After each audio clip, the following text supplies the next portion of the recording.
There are rivers where you can only fish a few months of the year. There are totems that, so totem animals that you cannot eat. And sometimes I wonder, because there are totem animals for women that are actually the best animals, the most delicious ones. And some of these totem animals, you know, are forbidden to women, even though they are some of the most delicious food. So, in a world where pressure is much more important, where the traditions are so important, you know, a century ago, there were no bulldozers, no cranes, no building machines. All these things have been developed in the last century, and then our capacity to destroy, to demolish is so huge and very often badly controlled, badly managed. And this is why, for me, national parks have become such as exactly the same thing to the people as the sacred forests. It doesn't mean that you shouldn't have people in there. So there is a balance to be found between exploitation and sustainable preservation. And whenever we think about our carbon credits here in Gabon, very often one asks, how are you going to manage the funds? And how about the rural populations? What are their share? So in Gabon, all of us are deemed to be Gabonese. You cannot be, you cannot have Gabonese from the rural areas, such as me, and Gabonese from the cities, such as him, my colleague here. But, however, we all know that sometimes the rural areas are, and especially the people in the rural areas, are being neglected. And when you look at the statistics, you see that there are less adults than there are voter cards issued for those same areas. So I believe that we should know better and be better informed on these traditional knowledge, because this traditional knowledge is there and it is slowly disappearing. I don't want to be long, but maybe 10 years ago, or perhaps a bit more, 15 years ago, I had tried to make a movie. I had been working with the National Geographic a few times, and it was always only about nature. It was never about the human beings, and if ever you would see a human being, it happened to be a white person, usually a scientific, an expert. It was never about the Gabonese people. So we decided to make a movie about people, culture, and nature. And we went everywhere in Gabon. We did a big tour of Gabon, especially with a specialist from Gabon, Pierre Kadange. And when we arrived in a village, you know, when you arrive in Gabon anywhere with Pierre Kadange, it's like arriving with Mick Jagger anywhere in the UK. So he's very famous. So it was during during the rainy season, and so everywhere we went, there were festivals to welcome us. And we made a movie on culture in the end. We didn't manage to really embed both of them. And what our conclusion was that culture was more endangered than nature.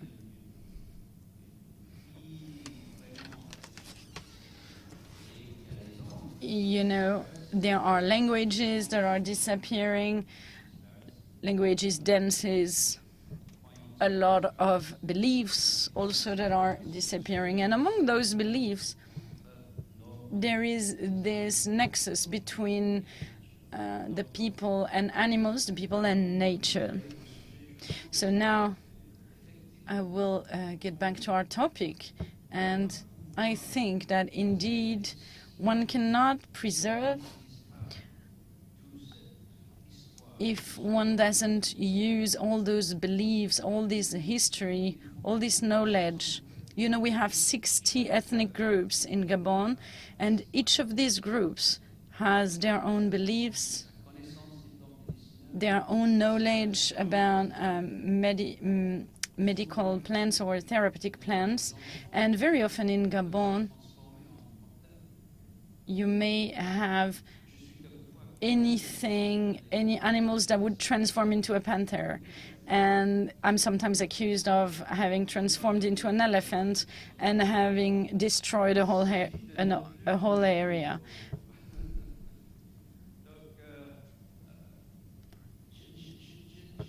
So I've been thinking,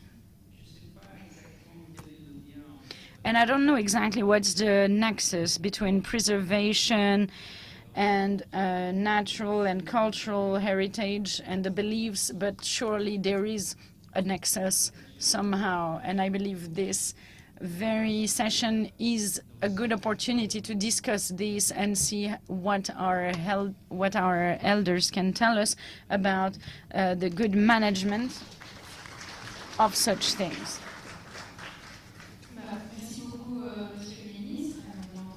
Thank you very much, Mr. Minister. And later on, we'll hear the Minister of Uganda tell us more about what he thinks of this. But before anything else, I'd like to welcome Mrs. Ibrahim, who represents the indigenous communities of Chad. She's an advocate for the rights of indigenous communities, and she is going to tell us more about how she sees this link between the humans and nature. J'espère que ça marche. Oui? OK. Bon après-midi à toutes et à tous. Good afternoon, all honorable ministers. The two of you, it's a good thing that you're there. You have started with the question to say that you don't know if there's a link. Don't go away. I was asked to do something. I will try to do it to show you that there's a link in our country. You cannot talk about environment without talking about who we are and where we come from. And this comes from our knowledge, our relationships, the way we live and what we do among ourselves and the animals.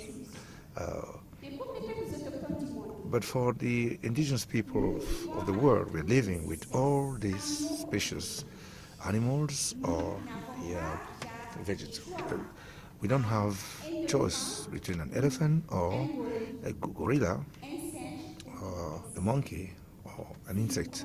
If we start choosing between the two, we will lose the balance, and that is what it is about. Animals should, we know that some are coming just when it's raining, others are called totem, or others animals which are nature protecting the rest of the species. Our culture integrates all the animals. Also, insects are important for my grandmother because it enabled them to predict the seasons by observing them. She knows how to study them and also make predictions. But if we want to preserve all these, we also have to preserve elephants, because we know that when elephants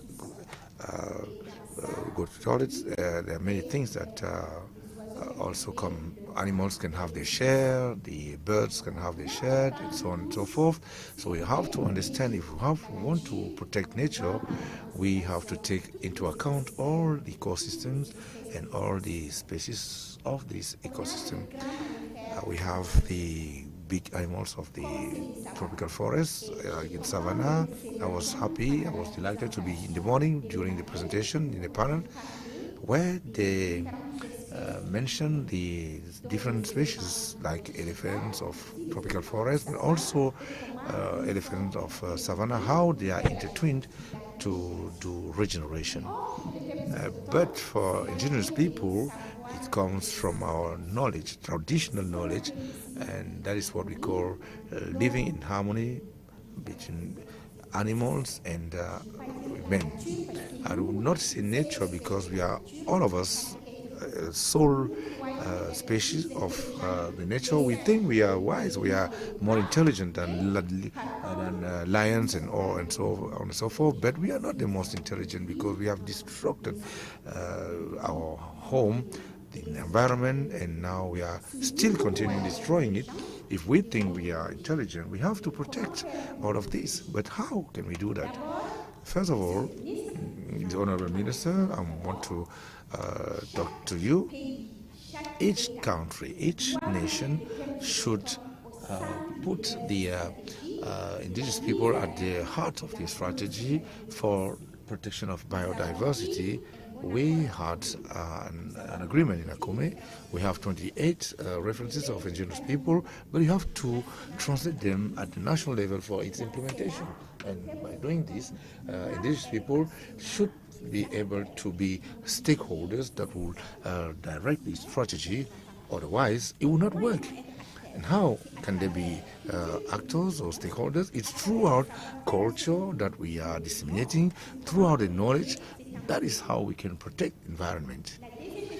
Second thing, each country should recognize the cultural knowledge and protect them. That is how UNESCO should play its role. It's not new. UNESCO has the Convention on Cultural Protection of Indigenous People for years today, but implementation is the issue. For us, we ask ourselves, why is it so complicated? We have traditional knowledge, but we have been using them for years. Why can't them protect them so as also protect the rest of species? This is a good step. If you go to whatever country, developed country, they have the protection of all the knowledge. You have take Coca-Cola, they have a license.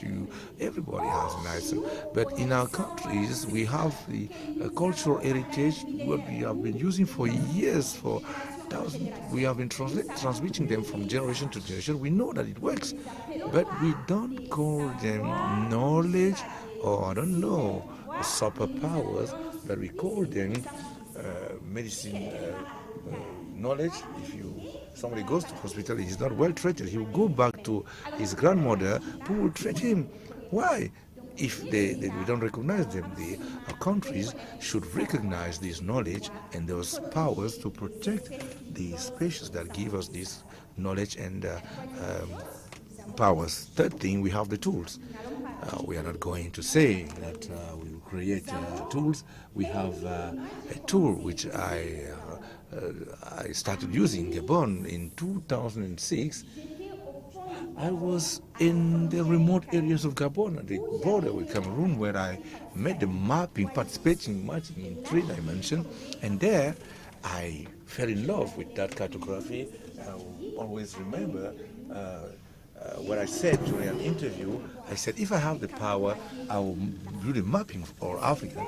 And by doing mapping, this participation mapping is taking the community that didn't go to school. By doing this, they are the master of the environment. They don't know something that somebody with a PhD has, because they are living there. They use that traditional knowledge in the sacred forest, where they know where elephants walk when they pass, where to find water in a drought period, how to use traditional medicine. They know all these knowledge. They can do the mapping, and if we put 2 maps side by side, we'll see a great difference. And the participative map for the community gives you the image in every season. That's something that can be used as a tool to to build what I'm talking about, protection of indigenous people, protect this knowledge as a cultural heritage by recognizing this knowledge.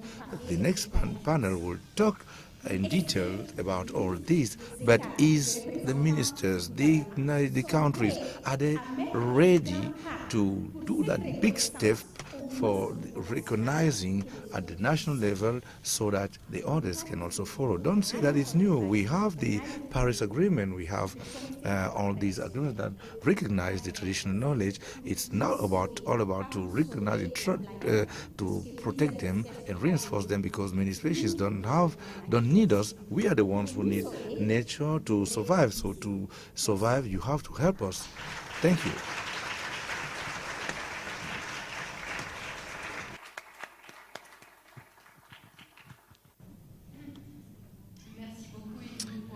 Thank you very much for this clear message, and actually it reveals that your feelings and sometimes the heart and eyes actually have very important roles they play into preservation of the nature and some other species.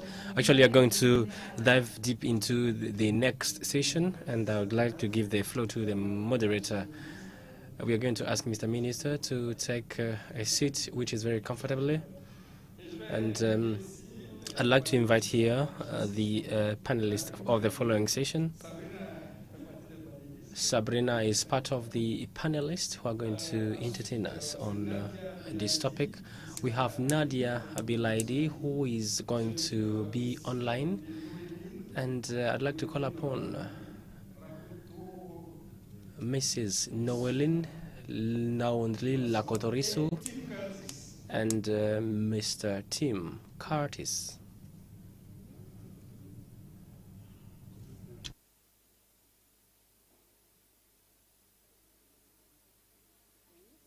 Okay. Donc la première intervenante. The first panelist is going to be Sabrina Cliff, who is professor at National Museum, who is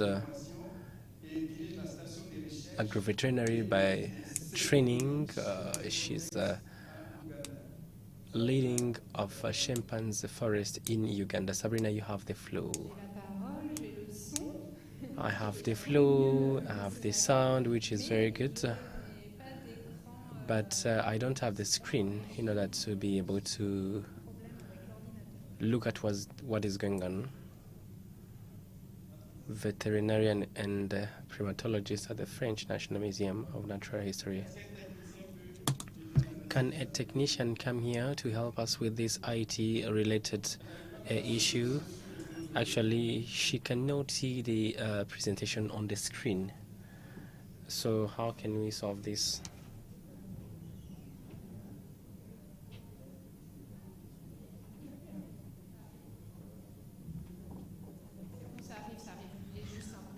Well, I can read now from my laptop. Don't worry. Thank you very much. Bon, le temps qui s'ouvre, vous vous rappelez que I think you remember that today il n'est plus vraiment temps de faire des constats.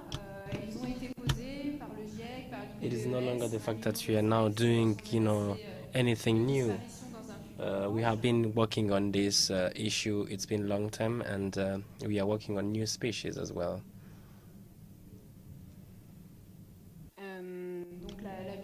Therefore, the biodiversity is actually facing a serious level of crisis nowadays, and the forest, which are the reservoirs of strong biodiversity, actually are one of the solutions to the challenges that we are facing. And most of the time you can see that they are facing also the challenges, and with them we can find some of the important solutions in order to be able to go ahead. And if you try to leverage the number of mammals, if you can see that the 96% of those species actually on the world represent those two categories, and we need also to know exactly what is going on.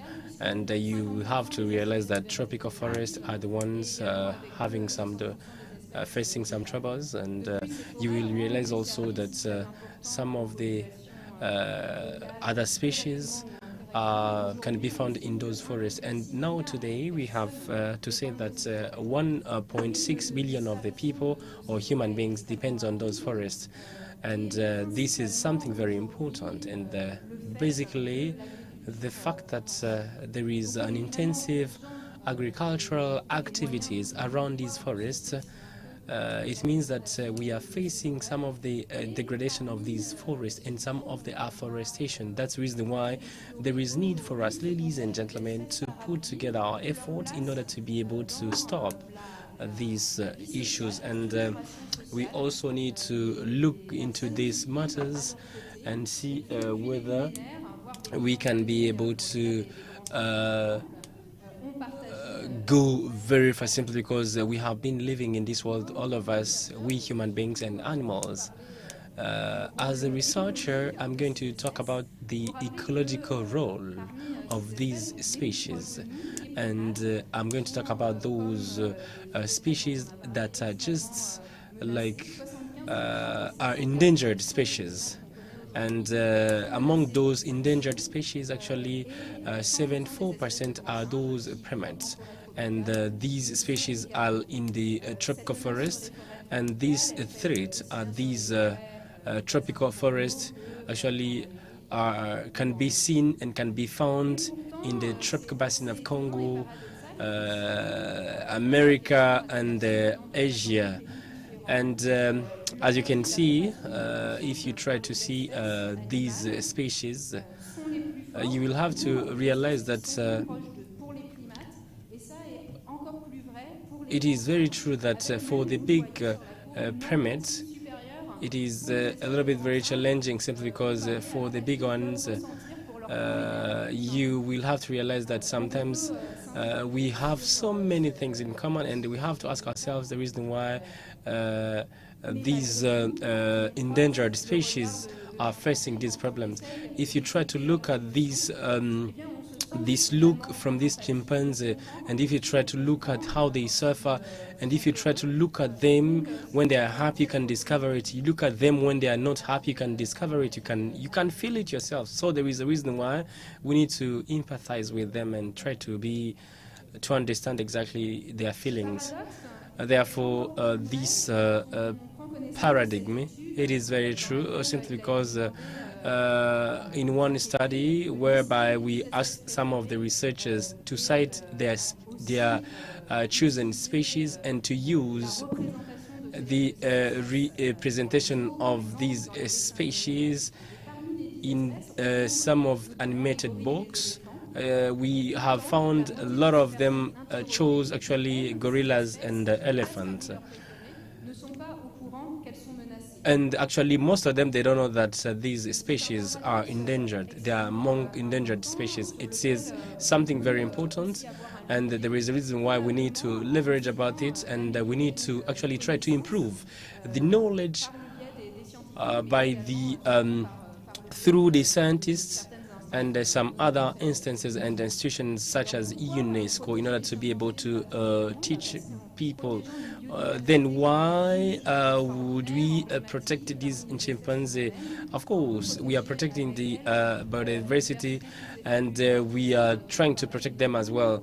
And we also are working toward protecting other species such as batrachian and some other animals, in order to be able to talk about this big chimpanzee. And for instance, the Bitoli, on a territory of 25,000 kilometers square, I have been able to identify 300 different species of animals, and we know that they have some cultural behaviors. For instance, if there is a group that disappears, we would be exactly losing so many things. For instance, how to treat them, how to live with them, stuff like this. So there is something that has to do with the human pharmacopoeia, and it's something very important as well.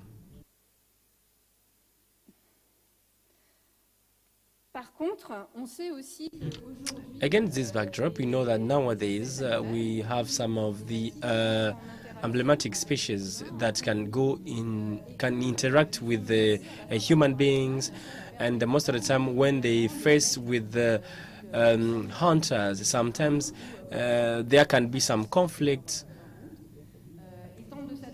and we need to say that some of these animals also they have the capacity to adapt themselves according to the environment in which or with which they live in, and we know that on a daily basis they are living threats. And where I work in the region of Uganda or Kitaki, locally actually people have started killing these endangered species, and the question is to ask exactly what will be these endangered species in the future and what will be the culture. And the question we will ask ourselves is to know exactly if through these researches we can stop all these barriers, simply because we have seen that we have a lot of things in common, and there is a need to involve people coming from civil societies, coming from education, coming from different institutions, in order to know exactly if we can actually change our mindset, and if we can involve this in the conservation model that we have, in order to solve some of the problems that we are facing, and if we can take them into consideration in order to teach and these people in order to know the culture and some of the species. We also have been able to talk about the motion 175 on the World Congress of Nature, which was the a project on the strengthening of this biodiversity about the chimpanzee, and we also have had the opportunity to implement, to ask all the actors to implement this motion in order to be able to go verify. And I think that with this morning sessions on One Forest Summit, actually, I think that we have had a lot, and I think that I'm going to ask to the technicians in order to play the video of Nadia Belaidi. She's an anthropologist at the National History Museum. She has not been able to make it here to the summit. Actually, she has been working with different institutions, and she has been participating in so many COPs. I'd like to thank you very much.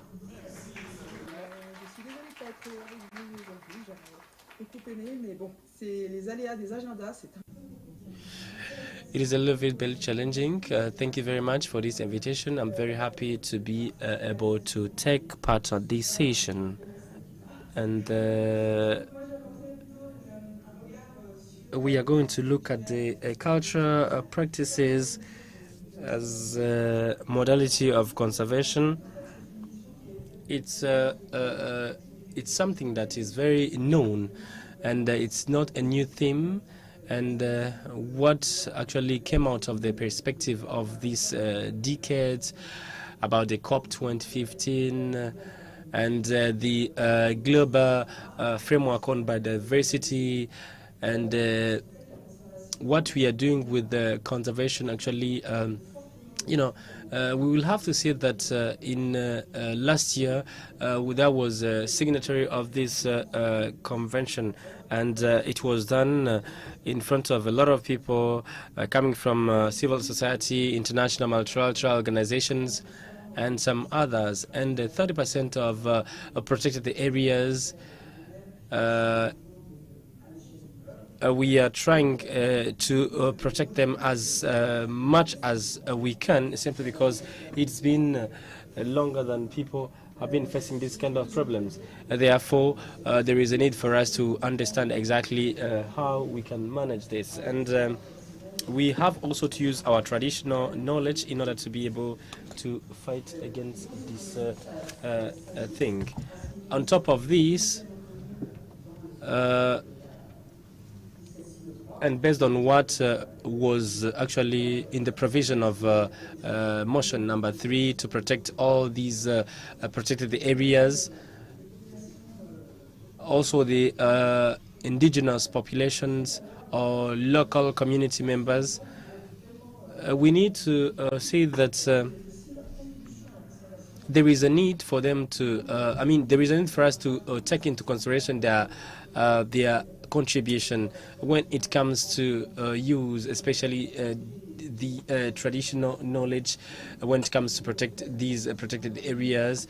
And we have been talking about this since this morning, and also it was demonstrated that a lot of these territories are being managed by population, and we also have some other approaches of conservation for these protected areas.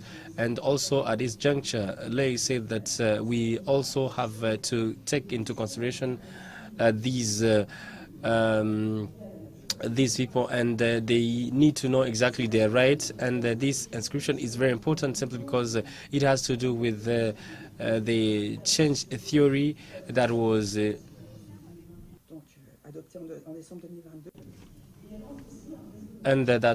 being suggested in 2011. And there is also another convention that was held in Marseille in 2007. We also have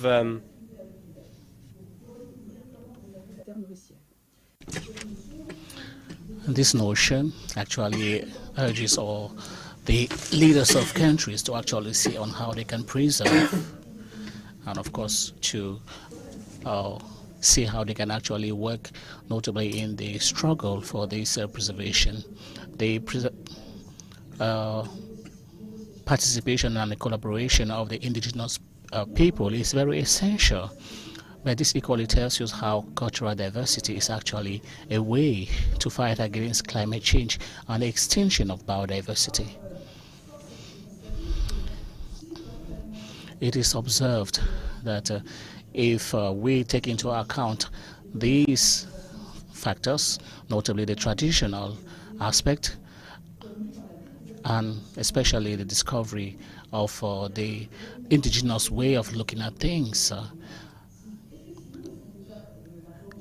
if the various practices of the indigenous people, the local communities, notably to actually preserve ecology, if they take into account the various practices in the various measures, they have to do that while taking into account the various measures and take on board the know-how and the values of these indigenous people, and not to be far away from their tradition and culture. That said, this actually testifies that nature is a social construction which takes into account the various values they call national, international, cultural values which are taken into account. Now, regarding the traditional practices, conservation therefore has to get some background of the cultural know-how as they exist in these societies. This actually supposes that you have to understand the order, notably the legal, political systems, as well as the legal aspect, which are very important not only for the community but equally for the individual. So you therefore have to see how these societal realities should be taken into account to be able to learn from others and to be able to conserve these values. And I think that this is actually a way through which we can have a relationship between the local communities as well as animals. And this collaboration is not simplistic. Animals is a part of the family. They are part of the family, and we have to protect these animals as though they were part of the family, or just like human beings. And this is actually important for us to understand, that this is actually a core value for our society, be it at the collective or even individualistic perspective. And of course, it is important to take into account the various conservation practices which are actually fast forwarded by biodiversity. Thank you. Alors, c'était l'intervention de Nadia Belaïdi.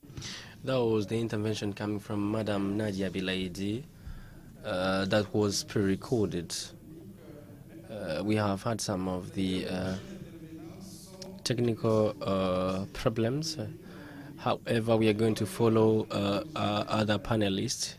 Noelle Landry, who is a PhD holder in ecology, core studies, and the Secretary of Program on Human and Biosphere, and the focal point of partnership with GRASP at UNESCO, Tim Curtis.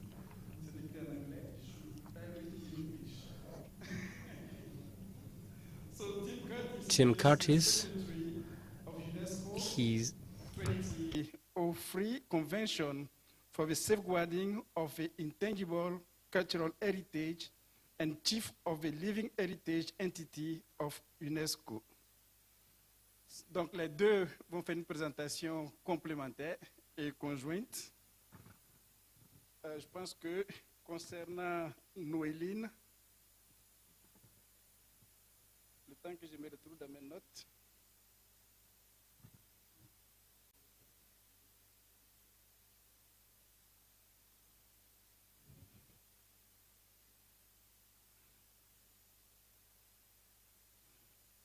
OK. Donc, Noéline va présenter.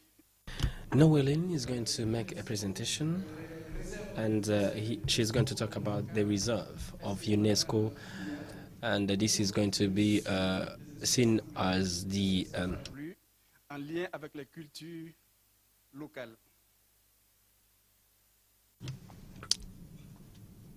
She's going to talk about emblematic species and some other species that are very endangered. Thank you very much. Good afternoon, ladies and gentlemen. I hope that you can see the screen which is in front of you. Since this morning, we have been talking about sciences. We spoke about conservation, but this afternoon we're going to talk about the culture, which is an important element when we are talking science, conservation, and most especially when you are tabling the topic about human beings. This presentation has two parts. One part is about the human heritage, and the second part is about the cultural heritage. As you know, the aforementioned parts are part of the core mandate of UNESCO. It's one of our vision as UNESCO. Actually, we need to restore those sites that have been forgotten, and especially those sites that are recognized by the government or some of the states. And we also have World Heritage, and I think that you know, all of you, with these, actually, we look at the cultural sites and the natural sites, and with them, actually, we can be able to determine if the latter are the are part of the cultural heritage. And we also are looking forward to having some of the solutions.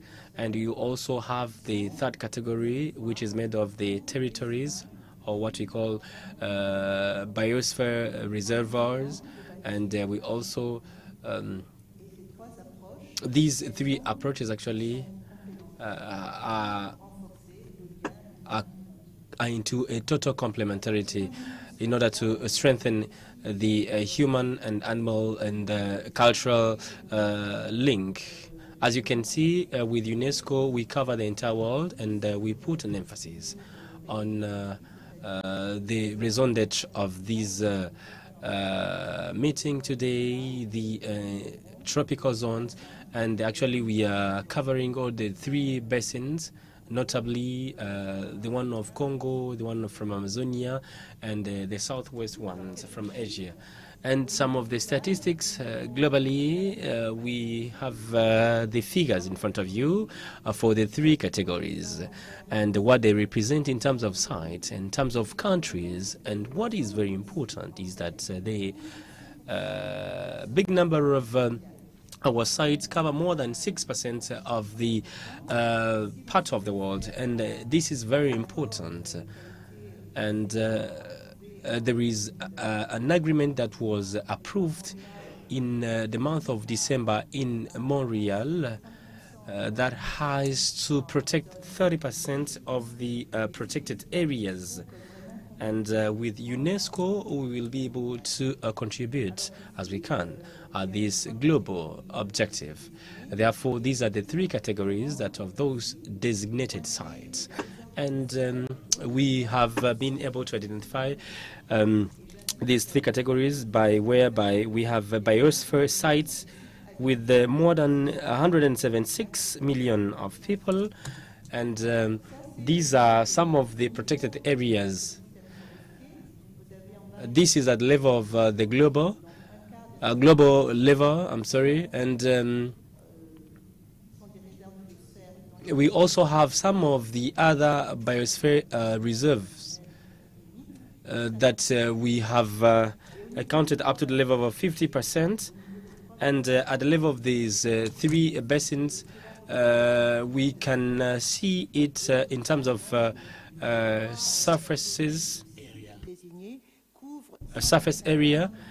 There are more than 125 million square meter of forest, actually, and I will put an emphasis on biosphere reserves.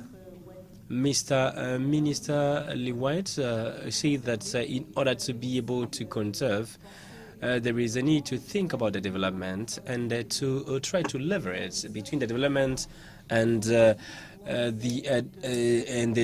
rest. That's the reason why we are trying to put the two together, the conservation and the development. And our program, it's a program that has been there 50 years ago, and we are actually working on how we can better conserve and assure that there is a sustainable development, human sustainable development. And these are the three thematic areas.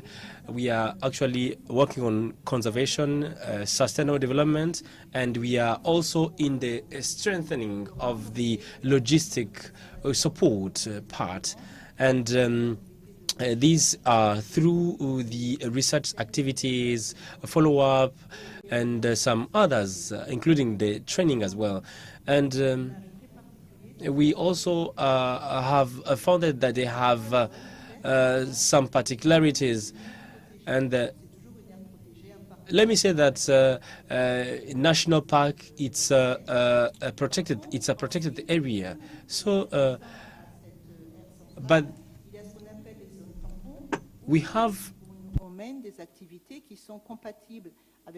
But also we have some buffer zones that have to be taken into consideration.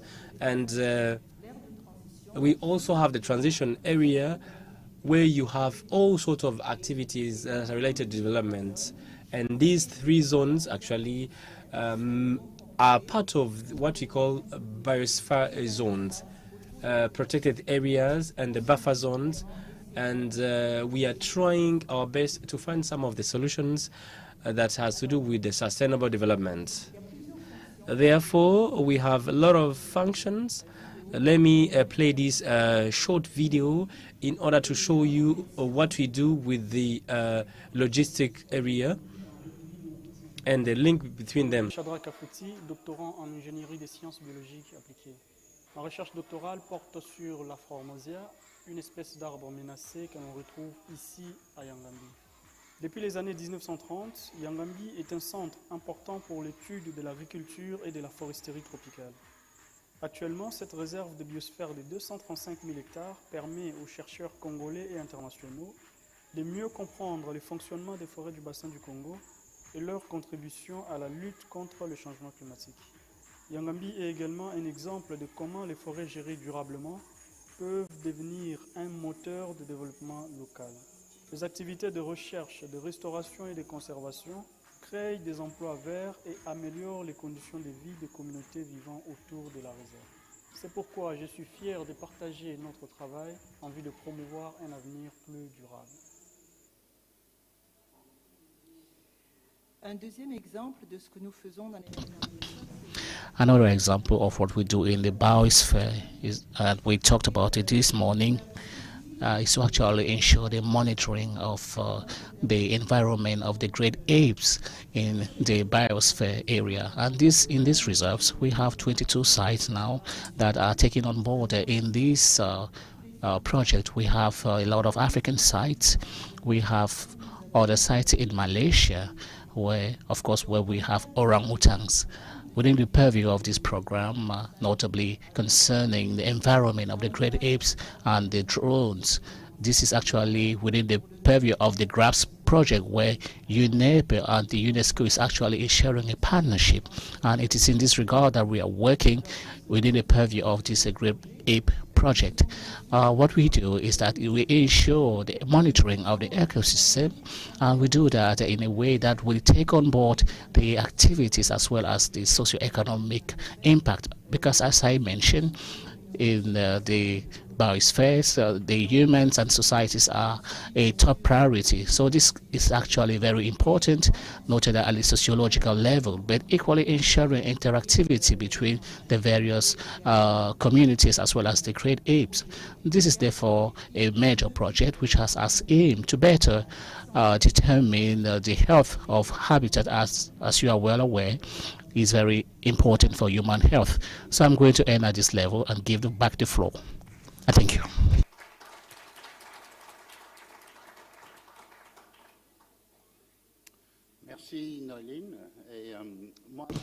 Thank you, Nolene.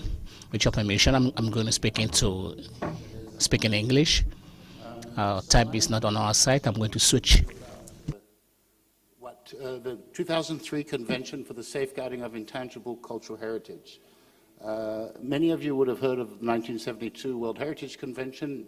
Basically, after a lot of requests, in 2003, a new Cultural Heritage Convention was elaborated in UNESCO, focusing on the safeguarding of intangible cultural heritage. Its popularity has been very big. We now have 181 states parties, which makes it near universal and a very high rate of ratification, and 670 practices, elements from 140 countries have been recognized on its list, 76 of which are on the urgent safeguarding list, and 33 are practices there's a register of good safeguarding practices. And what you see on the screen is a mapping we did of all of these practices against certain biomes, about the major biomes recognized by UNESCO. And you can see from forests, I think there's something like 56 elements recognized on the UNESCO list of intangible cultural heritage that are directly connected to forest ecosystems. And these, and another 10 that we see very directly related to animals. If we have a more indirect relation, it goes a lot quicker. You can go to our website, ichunesco.org/dive, and you can play around. Each of those dots is one of the practices listed under the conventions and recognized as intangible cultural heritage of humanity. So what is intangible cultural heritage? It is practices, it is traditions, but I'll give you a very short version of the definition of the convention, which I think is important in relation to some of the things we heard both from Sabrina and Hindu this morning. It is the practices, the representations, expressions, knowledge and know-how that communities recognize as part of their cultural heritage.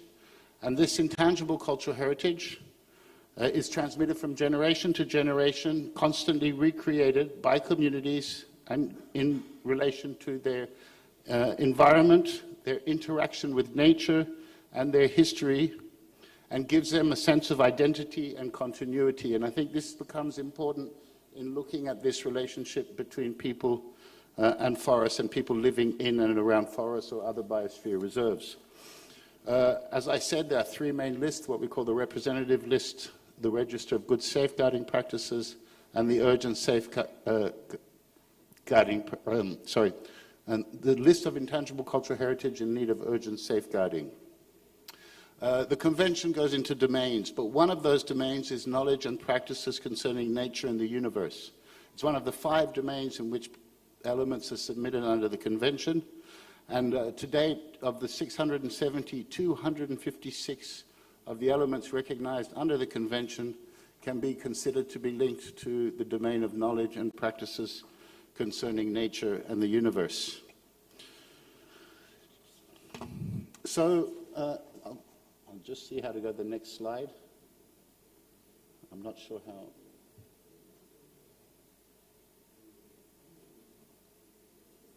So here I've got the 10 that we've pulled out, which are directly linked, of course, to animals.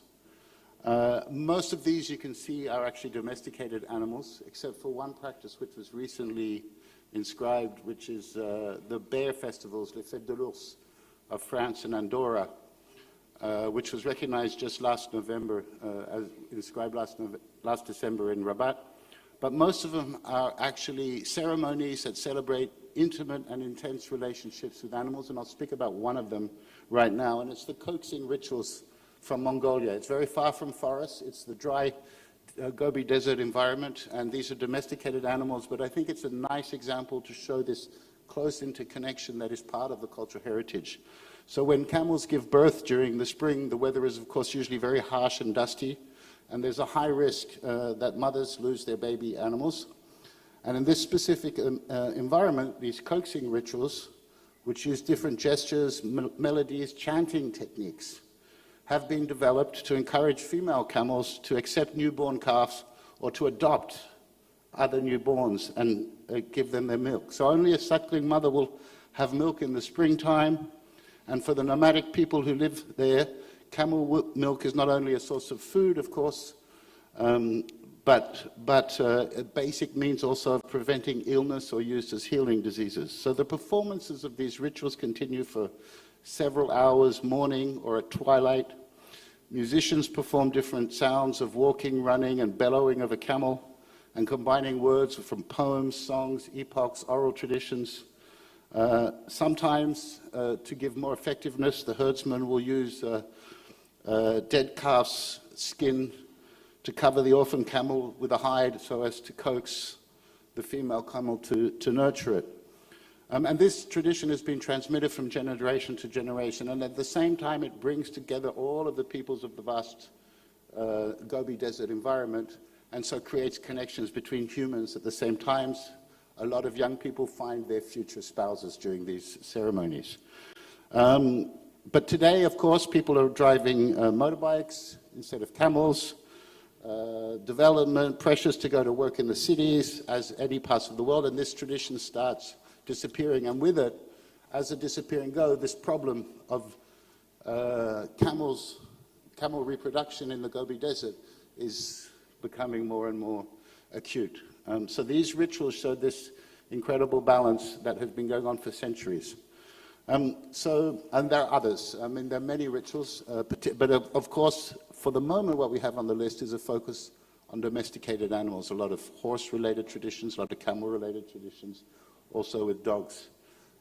But as we've heard today, and as we know, there is a whole range of ceremonies out there that connect people to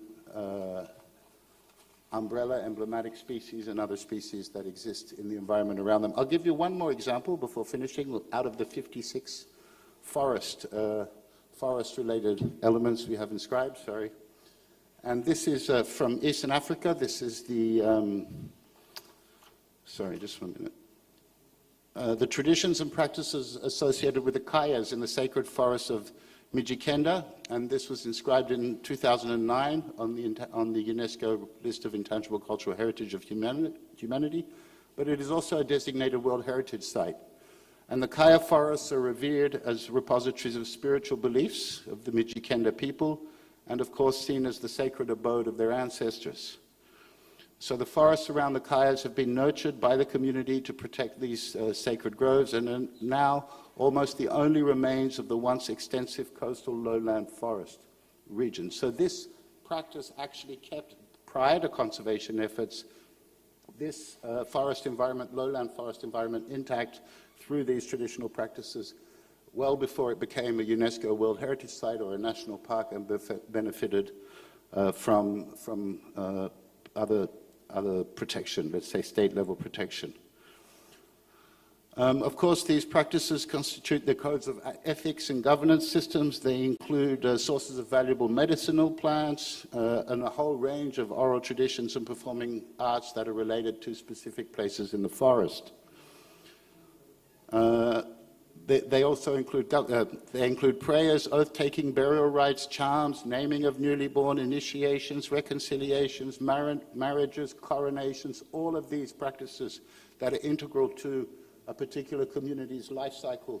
People's social lives are intimately connected to the sacred forest. And it shows really how all over the world people have developed finely grained knowledge, detailed knowledge for the flora and fauna of their environment and interlinked it into their cultural and social lives. And that this is in fact probably more a norm throughout human history than an anomaly. And that just as we are, in fact, deeply part of the natural world is deeply part of our cultural world, and that the protection of these go together. Of course, this is often encased in language. A lot of this knowledge then gets transmitted in these local languages, which can give, in many cases, people have understood lots of details, knowledge relevant to a specific environment that also needs to be safeguarded. But also, by safeguarding living heritage, and I think this is the important part, it's not only transmitting the knowledge, but these festivals and rituals that people do shape the attitude, shape the value, shape the relationship towards that natural environment and towards certain species, and I think we'll be hearing of cases of that later on. So, understanding and valorizing the diversity of these values can help shift people's relationship towards the natural environment around them. And I think we all need that, not only really for the local communities, but I'd say for the mainstream communities as well.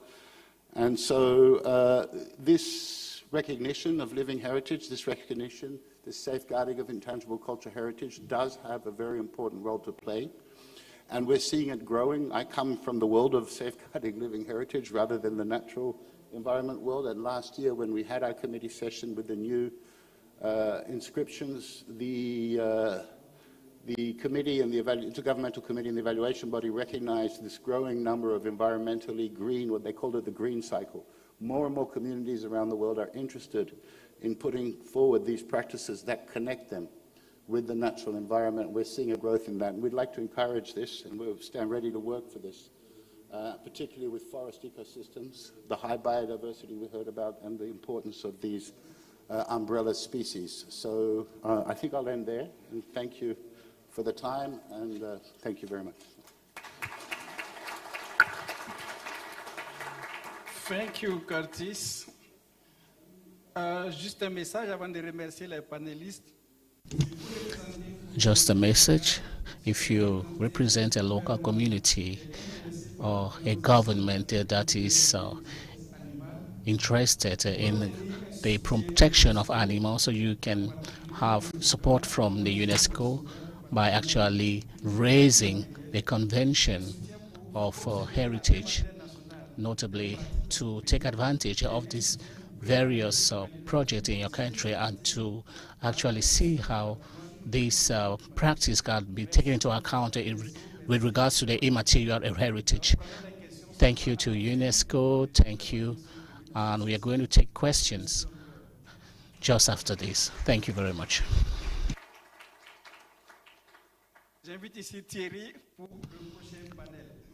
I call on the stage Mr. Thierry for the next panel. Thank you very much, Inza. Ladies and gentlemen, the next panel has to do with the emblematic species of heritage.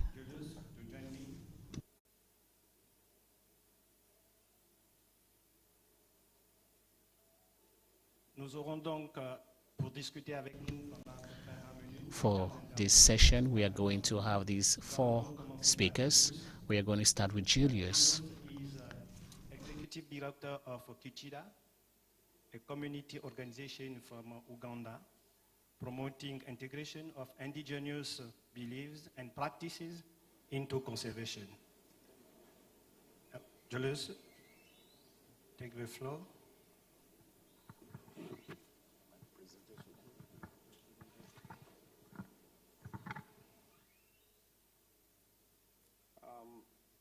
Thank you so much. As he's looking for my presentation slides, I'm glad to be here. And more especially, I'm glad to be here when my Minister of Tourism, Wildlife and Antiquity is present. I'm so delighted. You're most welcome, Honorable Minister. I know time is not on our side, but my name is Julius Kaganda Malisaba. I come from Rwenzori, in Uganda, from an indigenous community of the Bakonzo. On the screen here, you can see 3 logos. That is for our community organization, Kinyampanika Chimpanzee Conservation and Development Association. Then there is that logo for my cultural institution, the Obusinga wa Rwenzururu. Then there is my dear totem, the chimpanzee. First here, I can talk about what it means by culture to us. A man who lives without culture, a particular culture is said to be no man at all, and in human coexistence, nothing is as important as having an identity mediated by culture. So I come from the community of the Bakonzo. These Bakonzo are from around Rwenzori and in DRC, Democratic Republic of the Congo. They are between 7.5 million to 8.5 million people. And these people are structured in clans. They have clans, nearly 16 of them. These 16 clans, each clan has got a totem. That's cultural. These 16 clans having a particular totem. A totem may be an animal, a bird, an insect, or an object, but more especially, they are animals. And these totems have to be protected. We coexist from a certain clan to another because of the respect you have for our totems. Here, I will not talk much about what is culture, but in simple terms, we say culture is the total sum of a people's way of life that include, among others, the norms, the values, and of a society, its religion, economic, politics, technology, medicine, language, songs, dances, the law, marriage rules, and these other artifacts. So that is culture. Who are the Bakonzo?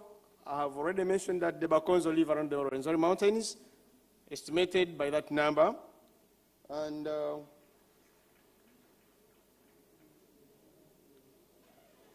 I said they are grouped into structural clans. These clans have totems.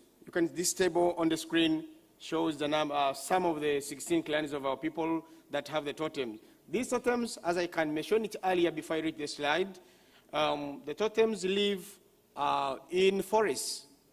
As much as you value your totem, you must value the habitat of your totem. Those are forests, especially. Because if I can talk about myself, I'm a clan that revere the chimpanzee as a totem. So the chimpanzee is dear to my clan. Nothing should be done to a chimpanzee. Nothing should be done to its habitat, the forest. We have another clan now which is having the leopard. It's an endangered species. The leopard is a totem to a certain clan among the Bakonzo.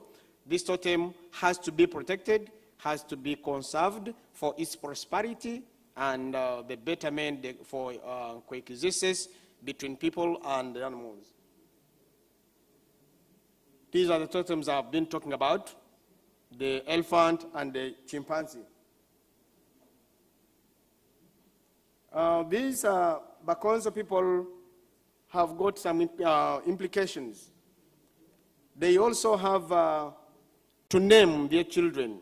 They have to name their children basing on their totems and basing on the environment. This one I will not talk much about it, but it also mingles with the traditional cultures and the environment which they interact with. I talked about the habitat for our totems. These also, I mean the forests now, they also act as our cultural sacred sites. As much as we value the sacred sites in these forests, that implies that we have to value the forests themselves.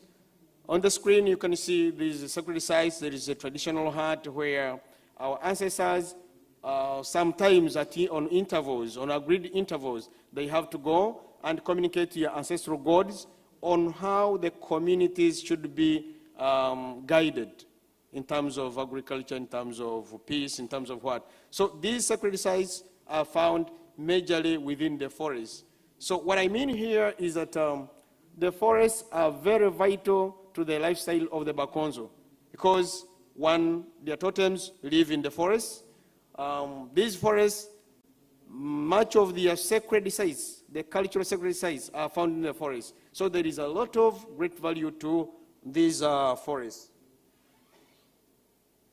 Another thing why the Bakonzo value their totems and they were mandate they have to conserve their habitat for their totem is that for identity, they will have to go with the IDs having the pictures of their totem. It's not just a wish of an individual, it is what they do. Or you are a certain clan, you'll get the photo of your totem and put it on your identity card. So this is how they value it, and they are proud of that. Also, it is a mandate for these clan members to make sure that they promote the growing of trees. The growing of trees is a way of creating wood lots that people can use for fuel, firewood, so that they reduce the pressure on the forests, which are meant to be habitats for the totems. We also have to communicate to our community members by way of having exhibitions, cultural museums, so that when these community people come to visit the museum site, they will have to be communicated on how they should live as a way of promoting the conservation of their totems and also as a way of making sure that the habitat for the totems are conserved and they are not degraded. So these are some of the pictures of our exhibitions that we normally showcase the traditional culture of the Bakonzo. Our organization has this site, a local community museum, where people do come and visit and they get the information about their traditional cultures. Then we have, there is a big threat these days, or I can say today, because when the world is moving on modern technology, people tend to move away from their traditional cultures. You'll find that on the screen there is a picture of a chimpanzee. People resorted to killing chimpanzees because they've forgotten their traditional cultures. They make traps and put them in the habitats of the chimpanzees. In due course, you'll find that the chimpanzees are tracked. Here we have got that even our elders, the Bakonzo libraries, we call them Bakonzo libraries. Those are old men and knowledgeable people. They are passing away at a faster rate because of some conditions of the global warming, conditions of possibly poor health. So those elderly people that would be liberally are passing on, and yet the culture of the Bakonzo is not documented. You'll find that if urgency is not made, then this culture is going to be to disappear. Also, among the threats we have people are interacting with the different communities that come from very far. So they copy the behavior of those people When, for example, if people are eating the chimpanzees in some communities, then people themselves that revere the chimpanzees will also learn to do what? So social interactions are also contributing to killing the culture of the Bakonzo. This is the reason why we feel documentation of this culture is important, so that it can keep moving in institutions like schools for the young ones, in these other community institutions, in the cultural institutions, when it is put on documentation, so that people keep passing it on from generation to generation. Another threat is that there is this high technology. You find machines, for example, agriculture. They have chemicals that they are using when they are practicing agricultural practices, and these are affecting our culture. Because at times, pregnant women would not eat those food or fruits or whatever that has been sprayed, and you end up finding producing children that have some problems. So this high technology is affecting our culture, whereby we have the need to sensitize the communities on better agricultural practices that do not need the spray and using the chemicals. We also have another threat that is endangering our culture or our cultural beliefs, as in terms of the forests, which are habitat for our totems. People are resorting to cutting forests because they feel they want to get money from that. On the screen, you can see people destroying, cutting the forests because of that. Then there is wildlife illegal trade, people killing elephants, which are totems, because they want to sell their tusks, something like that. And also for agriculture, because people want to meet their ends, the population increase, they are now clearing some parts of the forest. Those are threats I'm talking of. Something needs to be done urgently to make sure that the cultural beliefs and the culture of the Bakonzo is safeguarded in a way that these two elements, for example, the totemic concept and the habitat, the forest, are maintained and preserved. I can say that here, the Bakonzo community, believing in the totemic concept, because this is very important in every Mukonzo person. Every person should have a totem, and this is something we need to be safeguarded as an intangible culture by UNESCO, which has the power to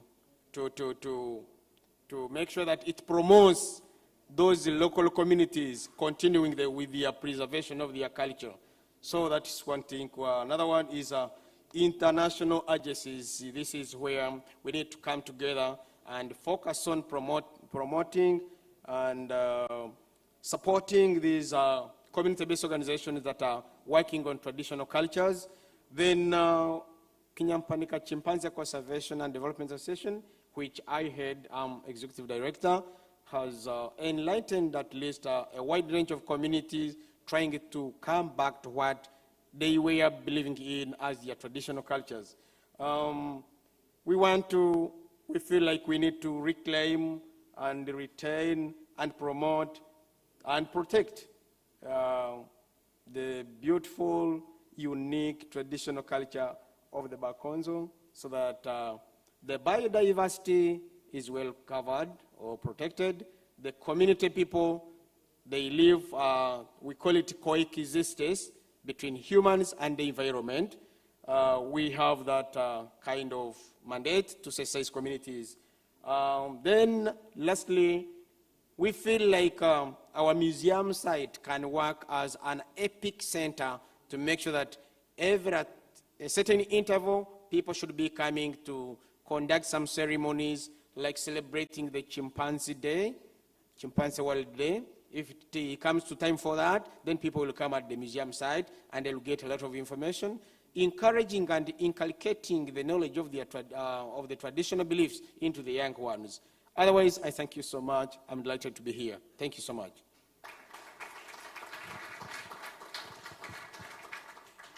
Thank you, Julius, to have sharing with us your own experiences. I want to, a second, yeah. Jean-Christophe Bokila.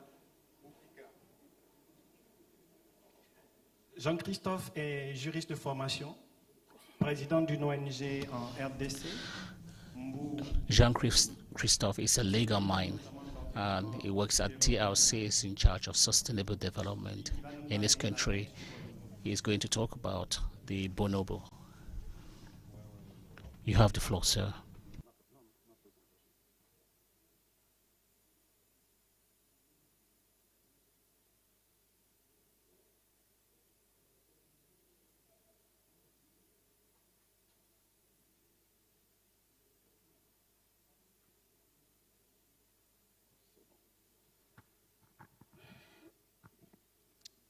Madame, Monsieur les ministres, Mesdames et Messieurs, distinguished ministers, all protocol respected. I'm called Jean-Christophe Boukika, president of the NGO Bomutu. This is a non-governmental organization created by local communities as a result of the scarcity of animals as a given deforestation. We are based in DRC, specifically 300 kilometers in the north of Kinshasa, for those who are aware of where it's found. That is separated by the Congo River and the Kasai.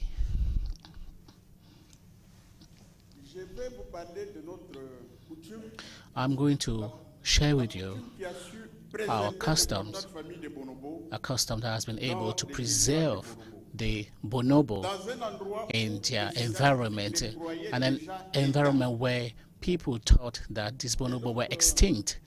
And as a matter of fact, bonobo is a species of primate in DRC that are endangered species, of course.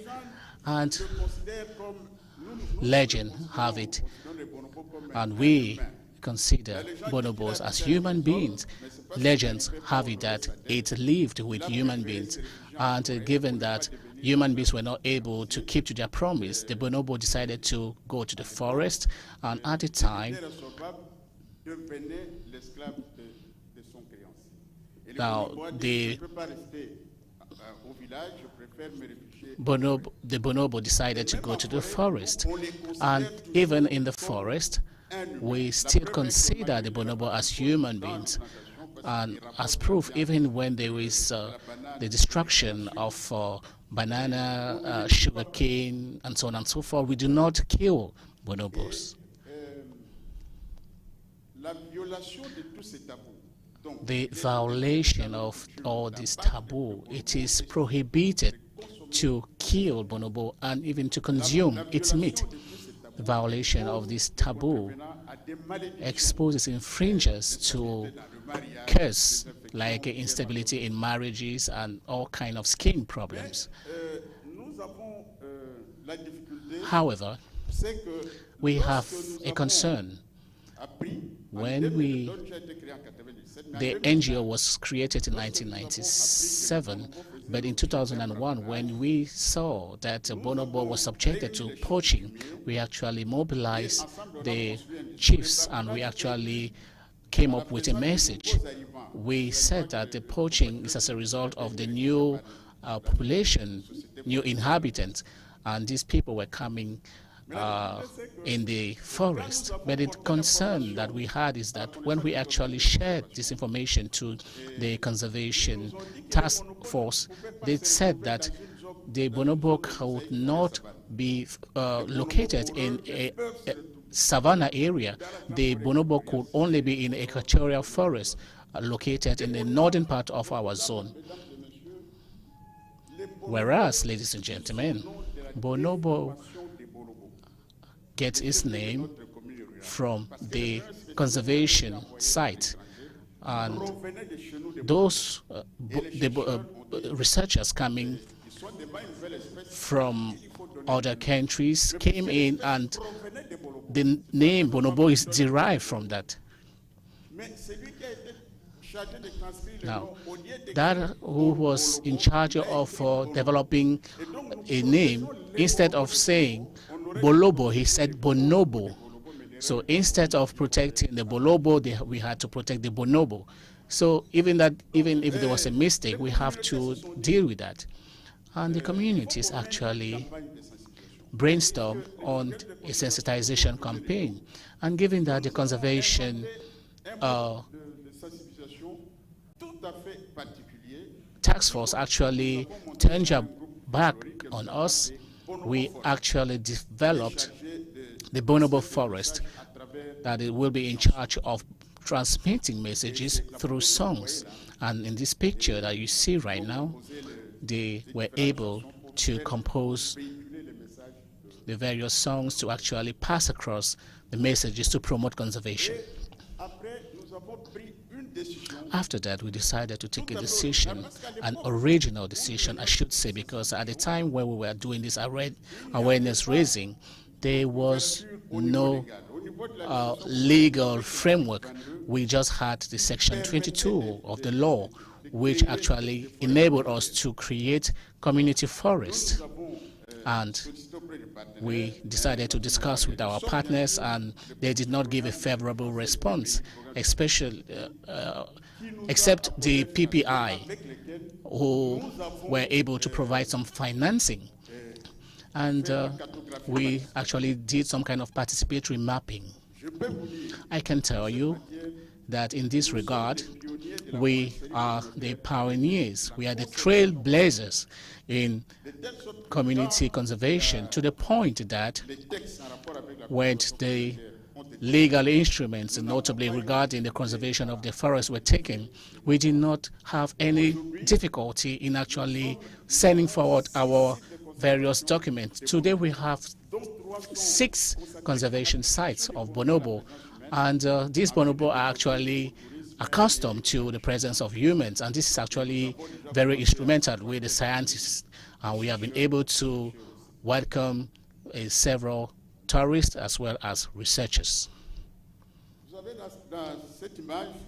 In this image,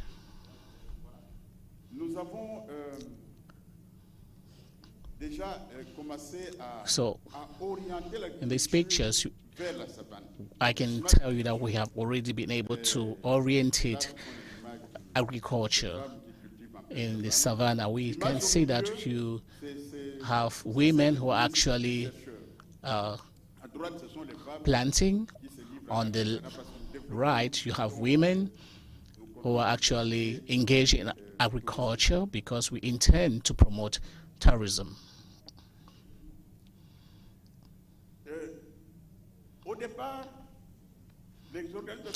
At the start, conservation organs did not take us seriously, because when they saw us preserving bonobos in the environment, they saw that it was too good to be true, because that is not the habitat of the bonobos according to them.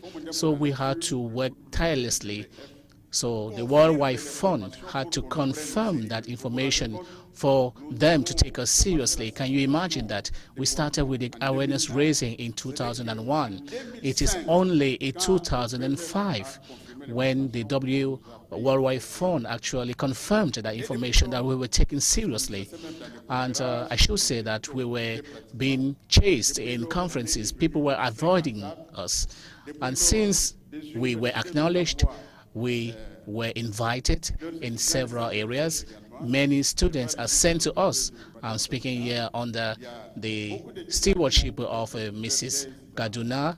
She can testify that we have a lot of students who have actually written papers based on our site. We actually had a lot of people that took us seriously, and we actually had a lot of rewards. We have the Alexandra Award that we won in 2009. We have the HL in 2021, where we won. We had a reward, and this was received by the Minister of the Environment in Copenhagen. And recently, we had another award for the Ecuador in United States, and we hope that we are going to have other awards. Of course, we have been able to develop partnerships with a lot of countries in Europe, in Japan, and so on and so forth. There are a lot of reports, international and national channels. We have the 3 French channels, Ushuaia, France 2, France 3, and recently we have a National Geographic channel that has been contacting us. Ladies and gentlemen, if you can recall, at the start I talked about the Bolobo. The Bolobo is actually a creditor, and thanks to the Bonobo, our country of the Bonobo, I am before you because I used to say that we were being chased in conferences. In this regard, we think that bonobos are actually very important, and they don't owe anything to us. Actually, they have created opportunities for us, and we. Yes, and this is the very good for us, simply because we need to ensure that its conservation and its security and protection, of course, of its habitat is very well taken into consideration. That's the reason why we are asking to good-willing ambassadors to help us in order to protect bonobos, which are the main heritage of humanity. Thank you very much. Thank you very much. Jean-Christophe actually is a biologist, scientist, and coordinator, and president of Gabon Pangolin Working Group. She's going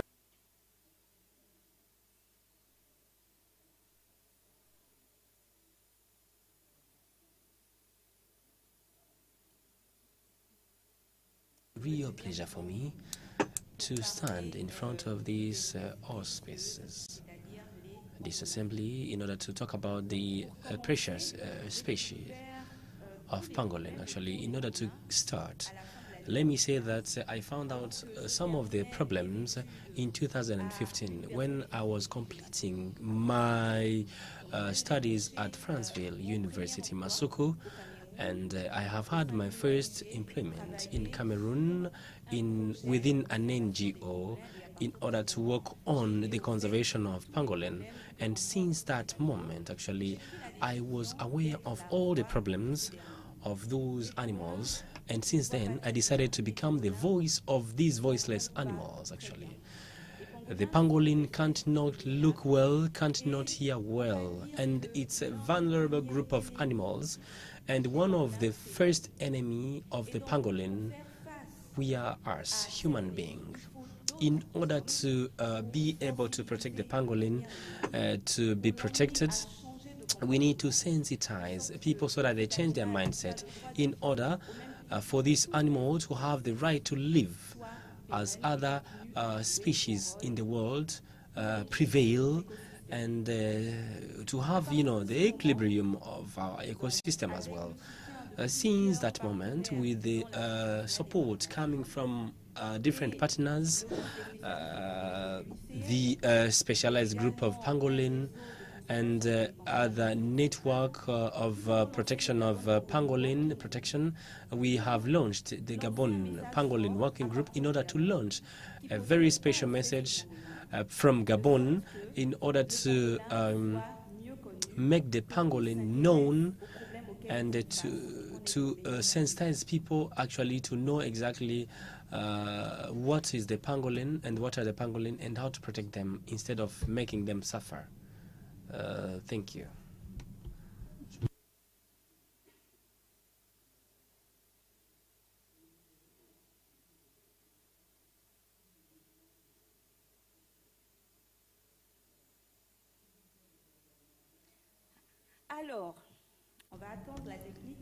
Therefore, let's wait a bit for the technicians to solve this problem of ICT. Therefore, what is the pangolin? They are the mammals, #1 in the world, of its kind in the world. They can be found in Africa, in Asia, and in the world. And the pangolin actually are known to have 4 species in Africa, 4 species in Asia. Actually, we can see those species at the screen. There is a problem of IT. It happens. It happens. We have 8 species of pangolin that are known, 4 in Africa and 4 in Asia. Pangolin live in the tropical and savanna forest, and they eat insects, especially termites and some other insects. And they are very important animals. Unfortunately, they are not well known. Pangolin are a very complicated group of animals that is very complicated to know exactly. They have so many attitudes that cannot be known.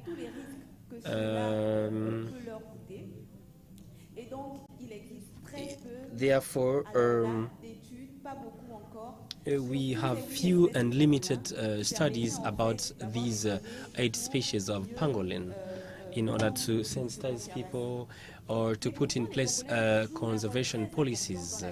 Unfortunately, I wanted you to know that these pangolin play a very good role in our community simply because they can even consume up to 20 million of insects.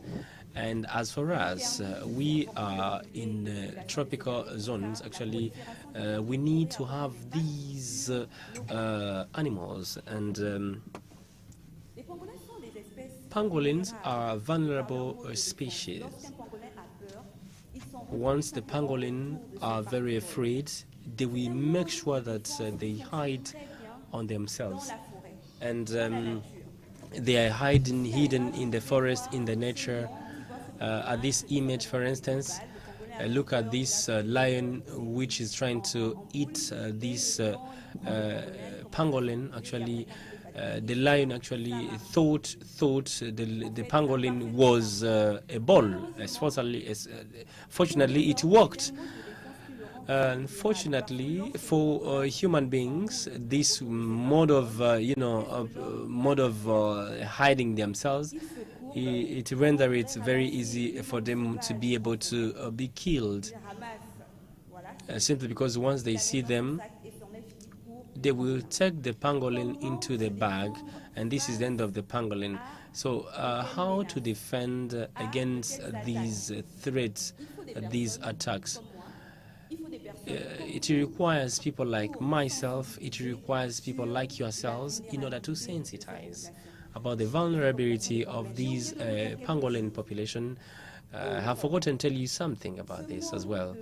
Apart from this mode of defense from the pangolin, they have a reproduction rate which is very low. One mammal can put down once in a year, and one a small pangolin, which is very, very, very dangerous as well. For instance, the space between 2 gestational actually can go up to 4 years. So you see, this is dangerous actually for this species of pangolin. When it comes to the statistics of the protection of this pangolin, it is very well now. I may say that is very well, especially in Africa and in Asia, where they are protected at the international level. The pangolin are in Annex 1 on the Convention of Commerce of the Endangered Species. And to be on this annex, it means that the international commerce of these animals, it is prohibited. And this information actually can make you feel very happy simply because the pangolin are protected at international level, pangolin are protected at national level. However, the pressure on this species actually is on top. And this image you can see, this table actually it's a menu, and you can see the pangolin is part of the meal. Simply because this is one of the best meal you can find in that restaurant. As you can see on this picture as well, these are the bags where we found scales of pangolin. This is in the Federal Republic of Nigeria. These are 7 tons of scales of pangolin. This picture is very symbolic to me simply because these bags, some of them were more taller than my own height. So can you imagine? And this kind of mistreatment of pangolin, it's very dangerous, and this can also go beyond the sheer exploitation of these species of pangolin. Therefore, even if pangolin are protected at national level, protected at the international level, the pressure goes on. Can you imagine these 7 tons of scales of pangolin? And it's a low rate. For instance, if you try to compare what is going to happen exactly, what happens in the nature, if you try to have the rate, the rate. If you try to see the rate of these the population of the pangolin, they are very few and they're very limited.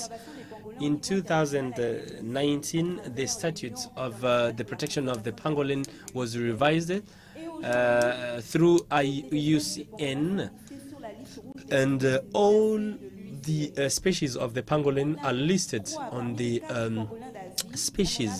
list of the species that are endangered. And among the pangolin in Africa, we have 2 species actually that are endangered, and 2 others are vulnerable.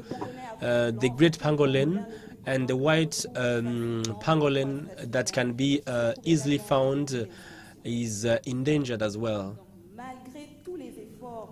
After all these combined effort from scientists, nothing is being done, my dear friend. Policies were drafted.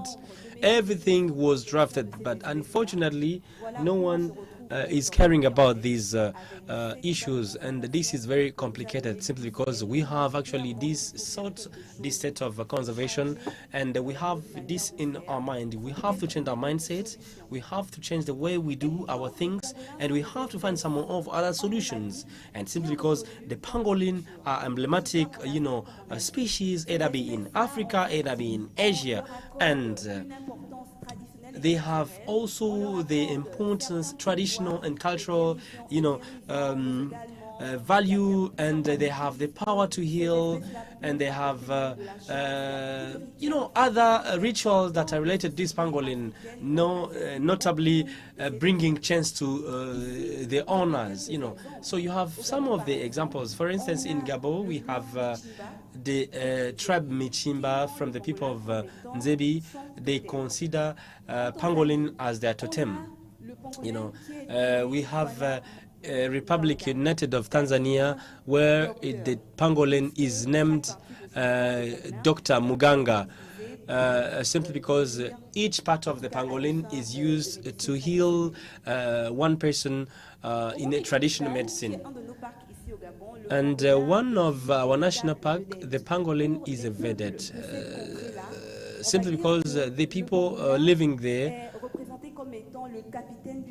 according to them, the pangolin is represented as the captain of one soccer team, and they consider it as a special species. That's the reason why they protect it. And in the Democratic Republic of the Congo, one of the tribe, Lele, considers the pangolin as the important animal, and has a lot of values, notably it heals. They call it, it has a lot of names simply because it can climb trees, it can go into the water, and the pangolin is very able to put down one only kid. And this is very important. Actually, the reason why the people, or Lele people, consider it as something very special. It can put down only one kid in 1 year. So this is very important. And they do consider it as a blessing, So we have so many countries. For instance, other tribe, Lega, they consider great pangolin as a natural hero. Can you imagine? Natural hero. And they call it chef or chief, simply because there is something very special about this pangolin. Just imagine yourselves calling a pangolin a chef. It's something meaningful. they are chiefs, you know. Don't we have an innovative mean or an innovative policies that can be appropriated in order to be added on those actions that were taken by the scientists, by the politicians, and take into consideration all these cultural, traditional issues in order to be able to protect these animals, in order to have the good results, simply because we once we combine all these efforts together, we will be able to actually achieve those results for these species that are endangered. And I see this opportunity to recall, to urge all of us, and to call upon you politicians, for instance, the representative of UNESCO, to see in which way, how you campaign governments and states, how you can help people change their mindset about what they think is not doable or what is not doable. Actually, I would like to urge all of us to seize this opportunity to be able to make the inventory of the traditional cultural values that are related to pangolin in order to have a very nice conservation part of a pangolin. Thank you very much, ladies and gentlemen. Merci, Carla Louise. Thank you very much, Carla Louise. I'd like to call upon the last speaker, Mr. Paul Kalo. You have the floor. Mr. Paul Kalo is a researcher in anthropology, researcher at the Scientific Research, and he's the director of governance public at the institution.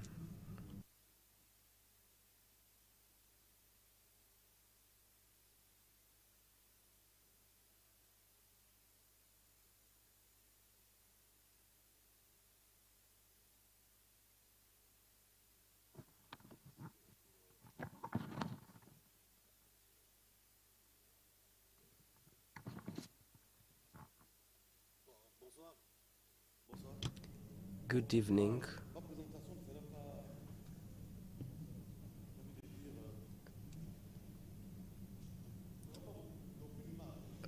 Permit me to say that with my presentation, I will not give you a lot of images for one reason.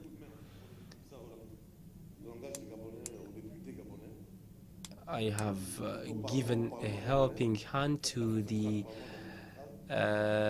Central African Parliament that was held on 27th and 28th of February 2023 on International Conference on Inter-Parliamentarian on the management of conservation. If Sabrina contact Zamba, actually I have sent a text with 100 images. It can be found also on internet. Actually, I'm going to talk about within 5 minutes. Of course, I don't want to monopolize the speech. The Gabonese culture, once we look at the culture from Gabon, or Gabonese culture, for those ones who are not familiar with anthropology and sociology, actually it means culture. We are talking about the culture. We have more than 58 tribes, and every tribe has its values as far as the environment is concerned.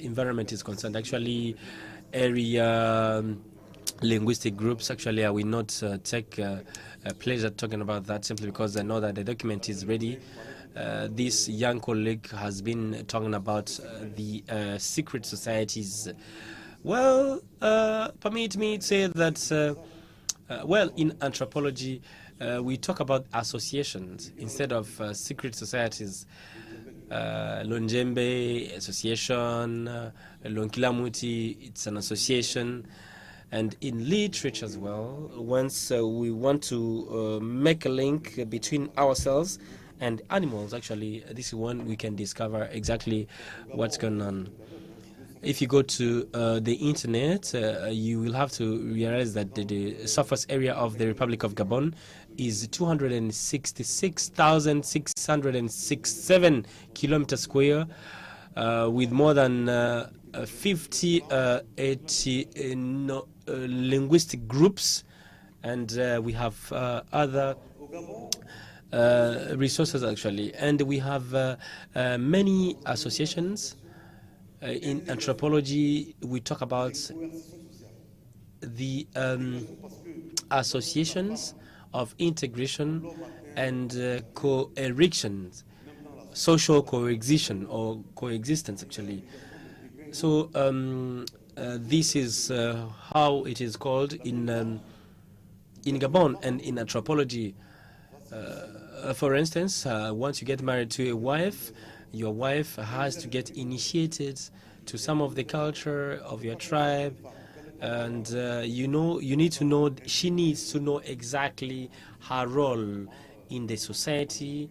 That's the reason why she needs to actually to get involved within one of these associations that I listed above to learn so many things.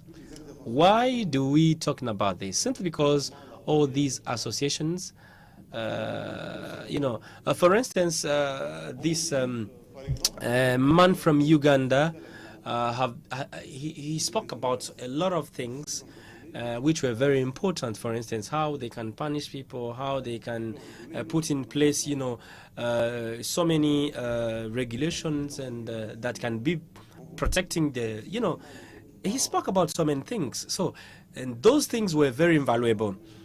For instance, if you do this, these are the consequences.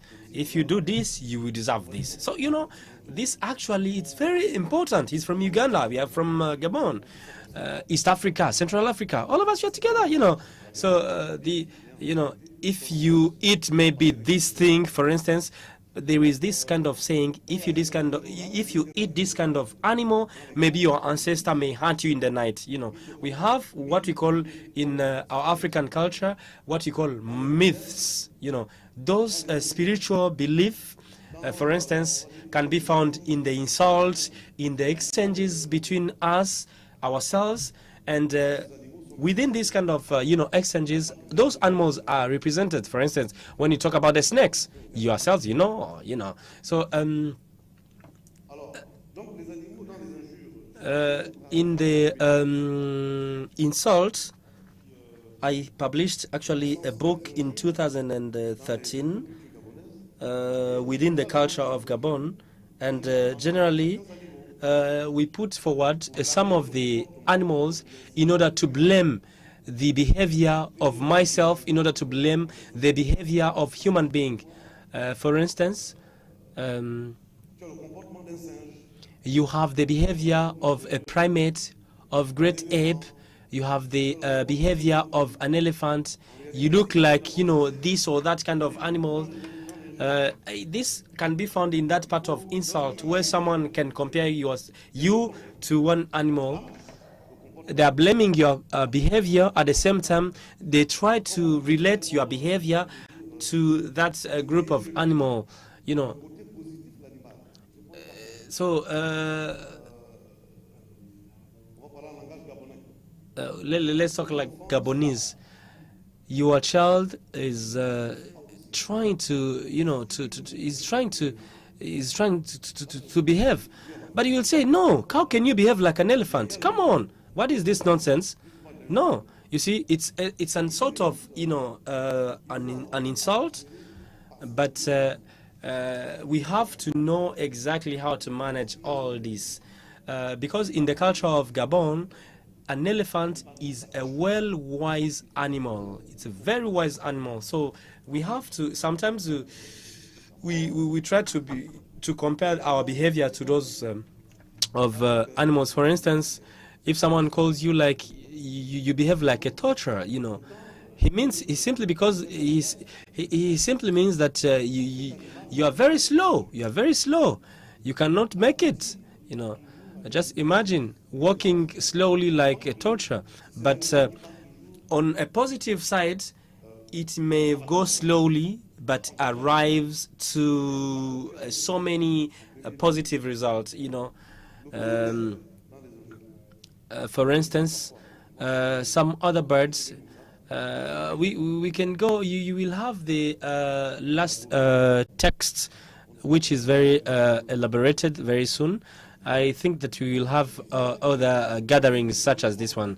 And as I've been saying, as far as this positive side of animals is concerned, we also have to, we have some of the proverbs, some animals are symbols of this kind of tribe, this kind of other tribe. What is the totem? Totem, it's something, it's an animal, it's something else, you know, it can be a tree, it can be,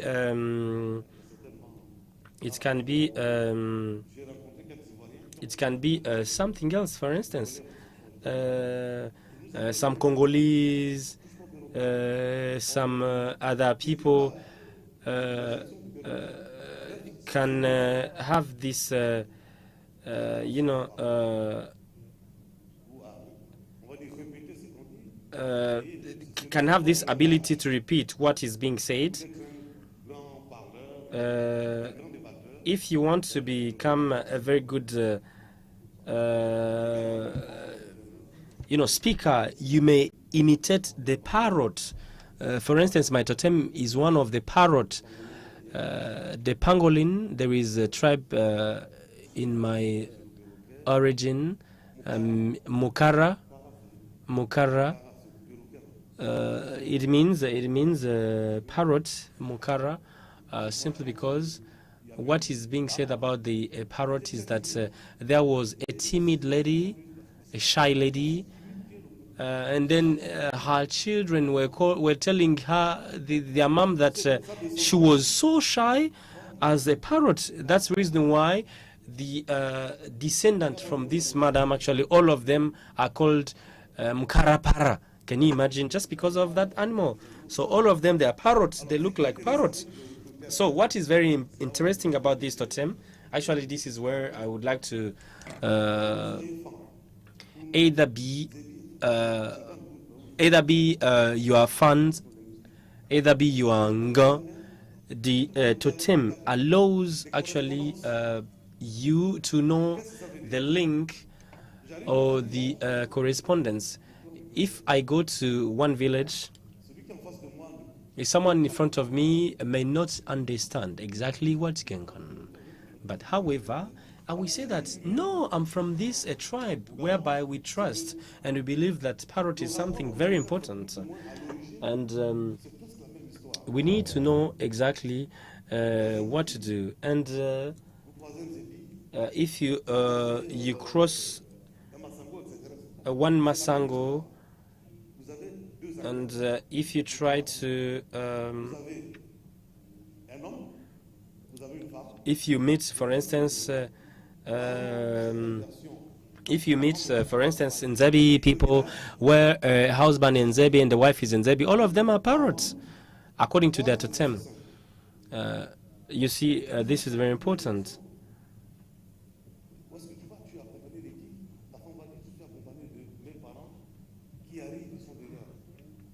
Can you imagine? Some of the people will tell you that once they are walking with their ancestors. You know, just imagine. You will tell them that if you go there, maybe this one may harm you. But they will tell you, no, we don't go alone. When we are walking, we are with our totem. We are with our animals. Our ancestors are there. For instance, you know, this is something that people, they believe. And, you know, this is the same question that has to come back. And if they ask you who is accompanying you, my brothers are behind me. I found a lot of things, a lot of similarities. Husband and wife, parrot in Cote d'Ivoire. It was very fantastic. As a matter of fact, we are talking about UNESCO. We have a lot of work. We need, I'm sorry to say, but we need money. We need money actually. We cannot just talk for the sake of talking. So we need money in order to conduct this kind of research, to show how from one tribe to another tribe we have the same story. and how we can actually create this kind of link, simply because this is something very important.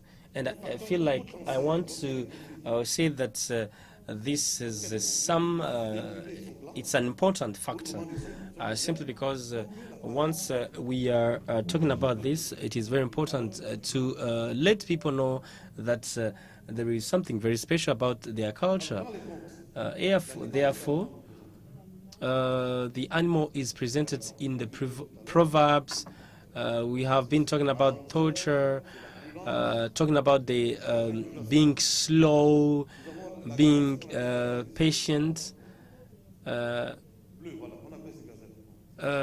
we have the gazelle. It has nothing to do with the East African, East Africa, simply because you know that you guys, you have a lot of them. Actually, for us, the gazelle symbolizes the beauty, symbolizes beauty. That's gazelle. They symbolizes beauty. But to some extent also, some people we will consider a panther as arrogancy, or this attitude of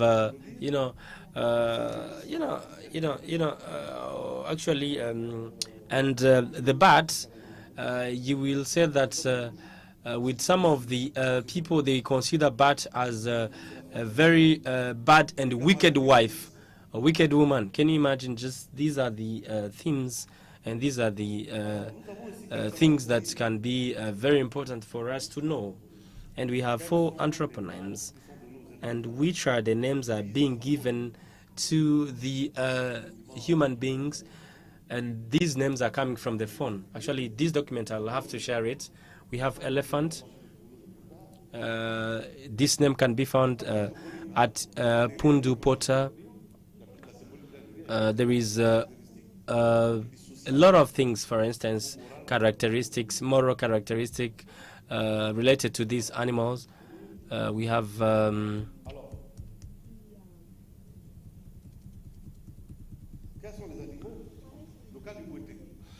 case of Boete. The case of Boete. Actually, a few minutes, my friend. I'm rushing to conclude. These wild animals play a very important role in the well-being of human being. They are represented in literature, and these permit us to know the link between us and the animals. They help us in the healings. For those ones who know exactly these kind of things, for instance, for us to be able, for those ones who are Guti, we have plants, but also we have animal. So the animals help us actually to blame those ones who are mistaken. And as an anthropologist, actually, I would like to say that we need to, in few words, in a nutshell, these are the 4 elements that I prepared for you. Ladies and gentlemen, I will have to elaborate it and fine-tune the final version, and I would like to thank you very much. Thank you very much, Diallo Paulin. Thank you very much, dear 4 speakers. I'd like to ask to Mr. Julius. We are going to have the last part of our session. I'd like to invite Sabrina to kindly come and replace me. Thank you very much, Mr. Thierry. We have actually accounted for a lot of delay, but we are going to try to conclude, and with the perspective of the government of Uganda on one side and Uganda Wildlife Authority. I will call upon Uganda Tumwesije, who is the Minister of Tourism, to come on the stage. Your Excellency, Mr. Minister, please, you come here and you have the floor. Thank you.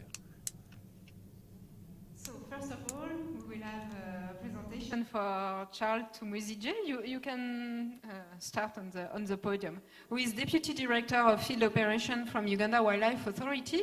And I think he will put in perspective what Noeline and Tim Curtis told us about the Man and Biosphere Reserve and tell us how is the situation in Uganda, what is the way of preserving culture and taking into account local community in Uganda. So thank you very much, Charles, for starting this presentation with us. Thank you, Sabrina, and good evening, ladies and gentlemen. I know we are very tired, so I'll try to be very brief in talking about how we look at it from the government perspective, and then my minister will finish it off. First of all, I want to thank the organizers of this One Forest Summit, the government of Gabon and France for putting this together. I come from Uganda. I work with Uganda Wildlife Authority. Is the image there? I only have one slide, you don't have to worry. It's only the map of Uganda, and that map shows the wildlife protected areas of Uganda. I work for Uganda Wildlife Authority. We manage 10 national parks that are highlighted green in that map. 12 wildlife reserve, they are yellow, and other protected areas, especially the wildlife sanctuaries. And most of these protected areas are also home to endangered great ape species, including the chimpanzee and the mountain gorillas. Now, Uganda is, of course, having some UNESCO World Heritage Sites. We have 3 UNESCO World Heritage Sites, 2 of which are natural. They are Rwenzori Mountains and Bwindi Impenetrable National Park. On that map, I have circled them blue, if you can see them. And we also have one cultural site, which is the Kasubi tombs for the Buganda kings. Now, we also have 2 UNESCO Man and Biosphere Reserves designated in Uganda. One is Queen Elizabeth National Park, and this was designated as a UNESCO MAB reserve because of the linkage between its role as a biodiversity hotspot and the long-standing relationship to the livelihoods of the communities that are living in the fishing enclaves within the national park. So we have fishing enclaves within the national park. At the time this park was gazetted, there were people in those fishing villages, and they have continued to live there. And in recognition of the importance of the park and the livelihoods of fishing to the communities, that's why it was designated as a Man and Biosphere Reserve. We also have another Man and Biosphere Reserve in the east, Mount Elgon, circled red on the east. Mount Elgon National Park was designated because of the linkage again between the main tribes of the communities around the mountain. We have 3 main tribes, or 2. One is a subgroup. We have the Bagisu. They have a lot of traditions associated with the mountain. We don't have time to go through that. We also have the Sebei that have a lot of traditions associated with the mountain, and then the indigenous Ndorobo that live within the mountain. Now, in recognition of those linkages of these tribes and associations with the mountain, Mount Elgon was also designated. We are working with the government of Kenya. That national park is on the border with Kenya. So we are working with the government of Kenya to have Mount Elgon designated as a transboundary biosphere reserve, because the other side in Kenya is also a national park. Now, one of the parks we manage in Uganda called Chibale National Park, where Dr. Sabrina has done a lot of research, is one of the most important parks in Uganda. It is known as the primate capital of Africa. It is the only forest with the highest concentration of primates. In fact, it has 13 species of primates that live in that forest. And so it is very, very important to Uganda for tourism, but also for the local communities. As Uganda Wildlife Authority, we work closely with the local communities. that live around this national park, because we recognize that if we are to protect these emblematic and endangered species, we need the support of the local communities, but the local communities also must benefit from the conservation of these protected areas. We have two major programs with the local communities. One of them is revenue sharing, because we generate revenue from tourism from these protected areas. So we share revenue from the tourism, where we give 20% of the entrance fees that is paid by visitors to visit these national parks to the communities. And in that way, the communities help us to conserve these forests, these parks, and the species they are in. We also have arrangements with communities to pick resources like firewood, like weaving materials for making baskets, medicinal plants. So we allow the communities to pick some of these also to use in their traditional medicine and also in tourism. And that also helps us to conserve these species. Of course, Julius talked about the chimpanzee as one of his totem. It's one of the great apes we have in Uganda. It is also an iconic species for tourism.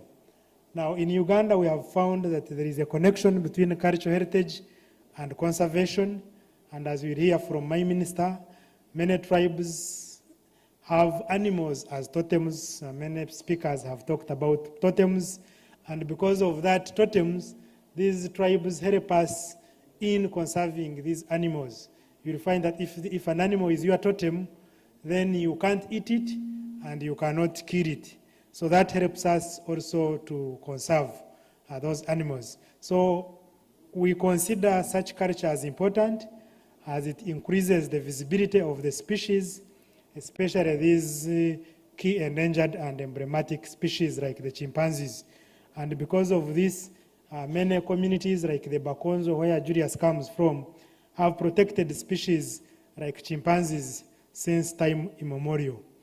We are also working with the communities to develop cultural tourism, where the local communities are allowed to share their wealth of knowledge on traditions, on the species of wildlife with the tourists, and their culture also with the tourists, so that they can earn from tourism proceeds.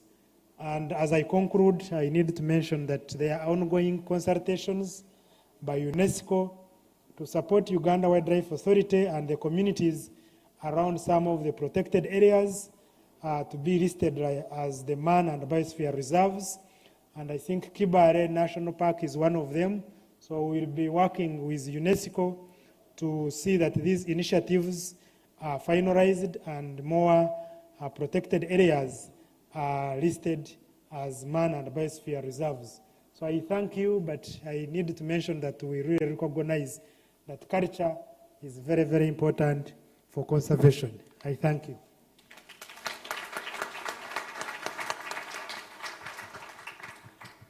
So I shall say I'm more than happy to hear this from you, and that would be wonderful. So I hope you may work together with UNESCO to have such a good realization, and at least that will be one of the good points for this Congress. So now I will be very delighted to introduce Minister Martin Bainduka to give us his perspective about this link between culture and nature. Thank you so much for coming. Thank you so much. Bonjour and good afternoon. I can try to speak French, but I think this is the wrong forum to speak broken French. So I'll stick to English. Colleague Minister of Education and Research for France, all of you dignitaries, representatives of UNESCO, protocol observed that are here. Thank you for participating, and we're glad to be here and to be invited as Uganda to participate. I'll use maybe two minutes because the rest has been said, and Kaganda ably spoke to the subject at hand today, the gentleman who spoke on behalf of Uganda. I am here to represent the Minister of Culture. I am Bahinuka Mugara Martin. I'm the State Minister of Tourism, Wildlife, and Antiquities. But I know the Minister of Culture was invited to be here. She wouldn't be here because of other engagements, so I'm here to represent her. But I'll start by saying why I'm happy actually to speak about this subject is the irony about it. When we were going to school or growing up, and maybe the professor will help, one of the researchers, is before colonization, let's say, Africans had a way of life and a particular kind of culture. And very many of our brothers and sisters from Europe and the rest, when they came before colonialization and came to Africa, they called it backward. It was actually called backward. Now the irony is that today we are discussing the importance of backwardness to conservation. So that's the interesting bit. But I know that even by then there were reasons why these people saw it important to maintain these cultures as a way of preserving nature or most of these forest reserves. Uganda is a country of a diverse and rich culture. We have over 56 tribes, and all of them have totems, everyone within, just like the previous presenter said. And this is expressed in arts, performances, music, and dances. Social norms, languages, marriage ceremonies, and more importantly, indigenous knowledge system of nature and environment. Uganda is a signatory and subscribes to a number of UNESCO conventions on culture, including the protection of world cultural and natural heritage, 1972, safeguarding of the intangible cultural heritage, 2003, and protection and promotion of the diversity of cultural expression, 2005. In order to domesticate these conventions and ensure implementation of the resolutions, Uganda has a full Ministry of Culture, Youth and Gender Affairs. Like I told you, I'm representing the minister today. We recognize that culture is comprised of values, beliefs, and norms shared by a group of people, and some of these values and beliefs are important for conservation of wildlife species. In Uganda, we've seen that some traditional cultural practices have the potential to enhance the sustainable resource use and conservation of some species. For instance, in most tribes in Uganda, each clan has a totem, and most of these totems are wild animals, insects, or plant species. A totem is a natural object or animal that is believed by a particular society to have spiritual significance to that society and is therefore adored and protected. No one is allowed to eat their totem, as it is forbidden culturally to eat one's totem. Totems therefore promote protection and conservation of wildlife species. This shows that we can use culture to conserve endangered species. Kaganda spoke to the Bakonjo community. Maybe he did talk about where they come from. The community was talking about where eating a totem actually is more of a crime. You'd be punished to a great extent, is around the Mount Rwenzori. If some of you know Mount Rwenzori, it's actually gazetted as a mountain, but also as a Mount Rwenzori National Park. It is the highest non-volcanic mountain in the entire world. And it has the third highest peak, called Peak Marguerite, at around 5,100 meters above sea level, with snow on top, then with wildlife at the bottom. So you can imagine how important it is to conserve the nature around this mountain, or else would lose all the snow and the importance. So I think he spoke to the Wakonjo. And let's use his example. I don't want to go into others, otherwise I don't want to delay you here more. In all this, there is recognition of the role of indigenous communities in the protection of the mountain, and is a perfect example that links culture to conservation, the one he gave. Unfortunately, modern conservation has tended to look more into the economic and scientific significance of protected areas, with the spiritual and emotional dimensional aspects of local communities and indigenous people relegated to the backseat. We need to bring back the local people or the indigenous people and their culture as part of the mix in conserving our endangered species and their habitats. Understanding each culture's relationship with the surrounding environment is of extreme importance for the development of efficient conservation actions. Therefore, integrating cultural values into conservation initiatives will help build the local community support and interest that is essential for the sustainable conservation and should be an integral part of the design, planning, and management of protected areas. Mr. Tumwesije has ably talked about how we are working with UNESCO to increase more sites as man and biosphere reserves going forward.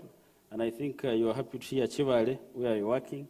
And I wish UNESCO would partner with us to make this a reality, Chivale and Mount Elgon, so that we see how both society and conservation can live together. So with those few remarks, I still want to say that it is high time we got back onto the right track, go back to the past generations, and look at why our ancestors attached culture so much to conservation. And therefore, as a country, we support this.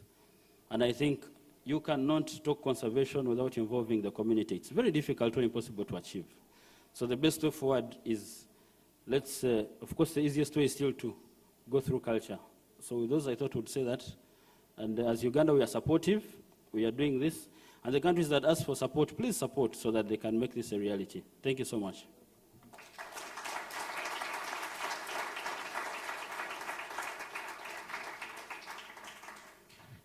Merci beaucoup. Thank you very much. I think that we are going to call upon Inza in order to make a short conclusion so that we give the place to the next session simply because we are very late.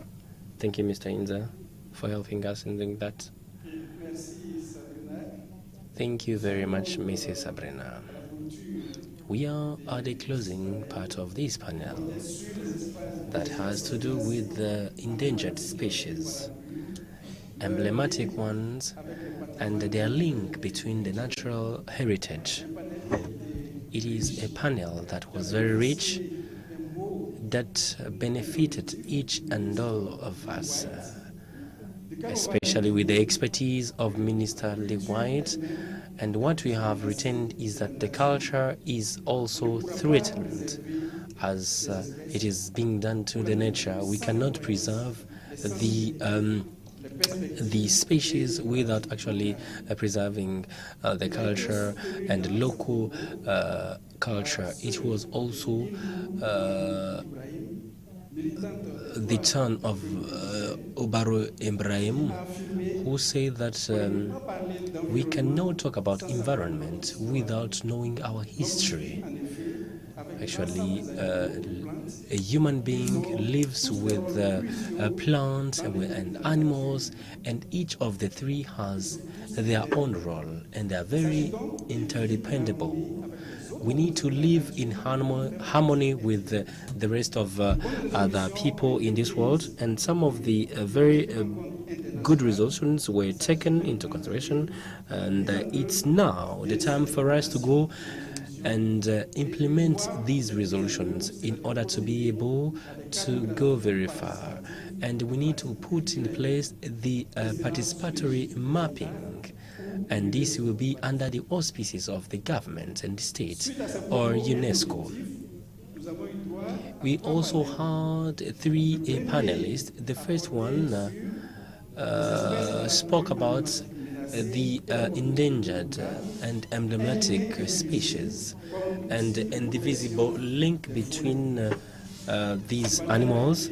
And this panel was animated by a lot of people, starting by Sabrina Kifo, who intervened on the endangered and emblematic species, their role.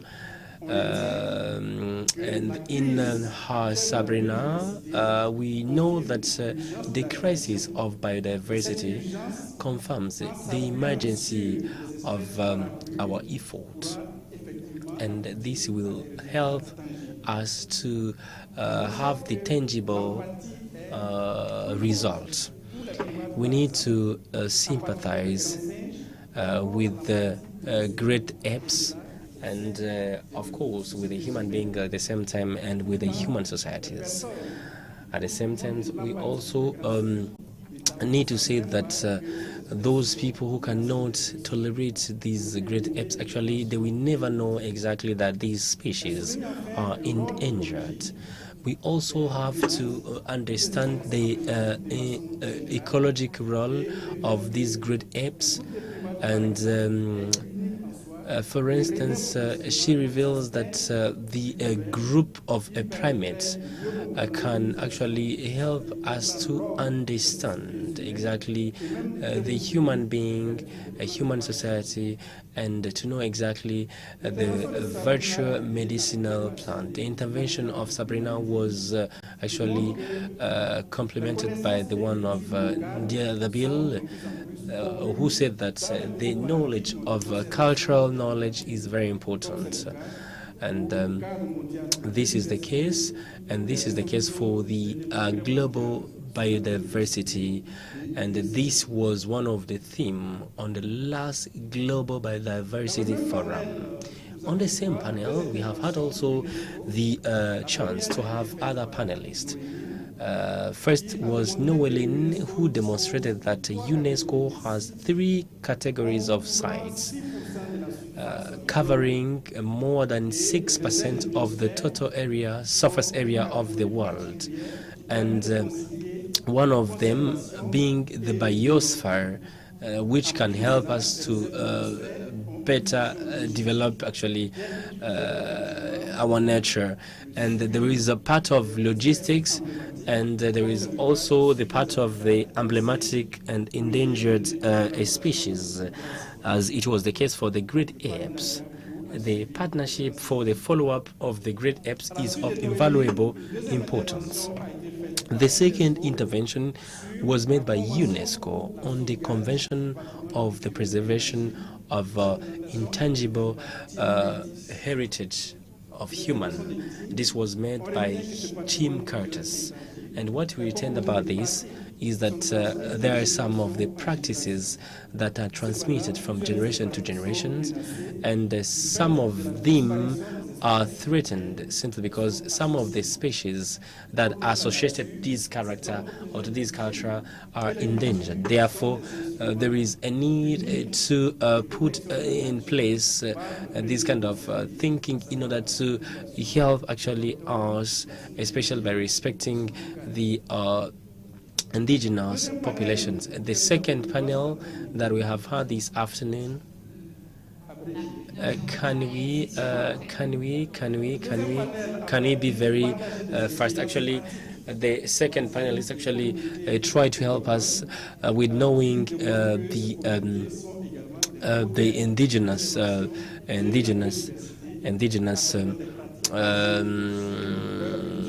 people, and we know exactly how people can be related to animals, and this is the case for Uganda with Julius Kaganda, with the Democratic Republic of the Congo with pangolin, and Gabon, and Pauline, who is an anthropologist actually, who said that in the culture of Gabonese we have so many links between culture and fauna. And the last panel was the perspective that was shared by the authorities coming from the Republic of Uganda. He said that they said that this is one of the strategies that can help us to go very far, and this was said by Mr. Charles Tumwesije and the State Minister Martin Mugara Bahinduka. I would like to thank you very much, ladies and gentlemen. Merci à tous et encore désolé pour le retard. Thank you very much, and we are sorry about the delay. If you have some of the questions, please do not hesitate to approach Tim Curtis. And if there are some of the NGOs, some of the government, some of the states who would like to make some of the pledges or suggest the new subscription of the new species to the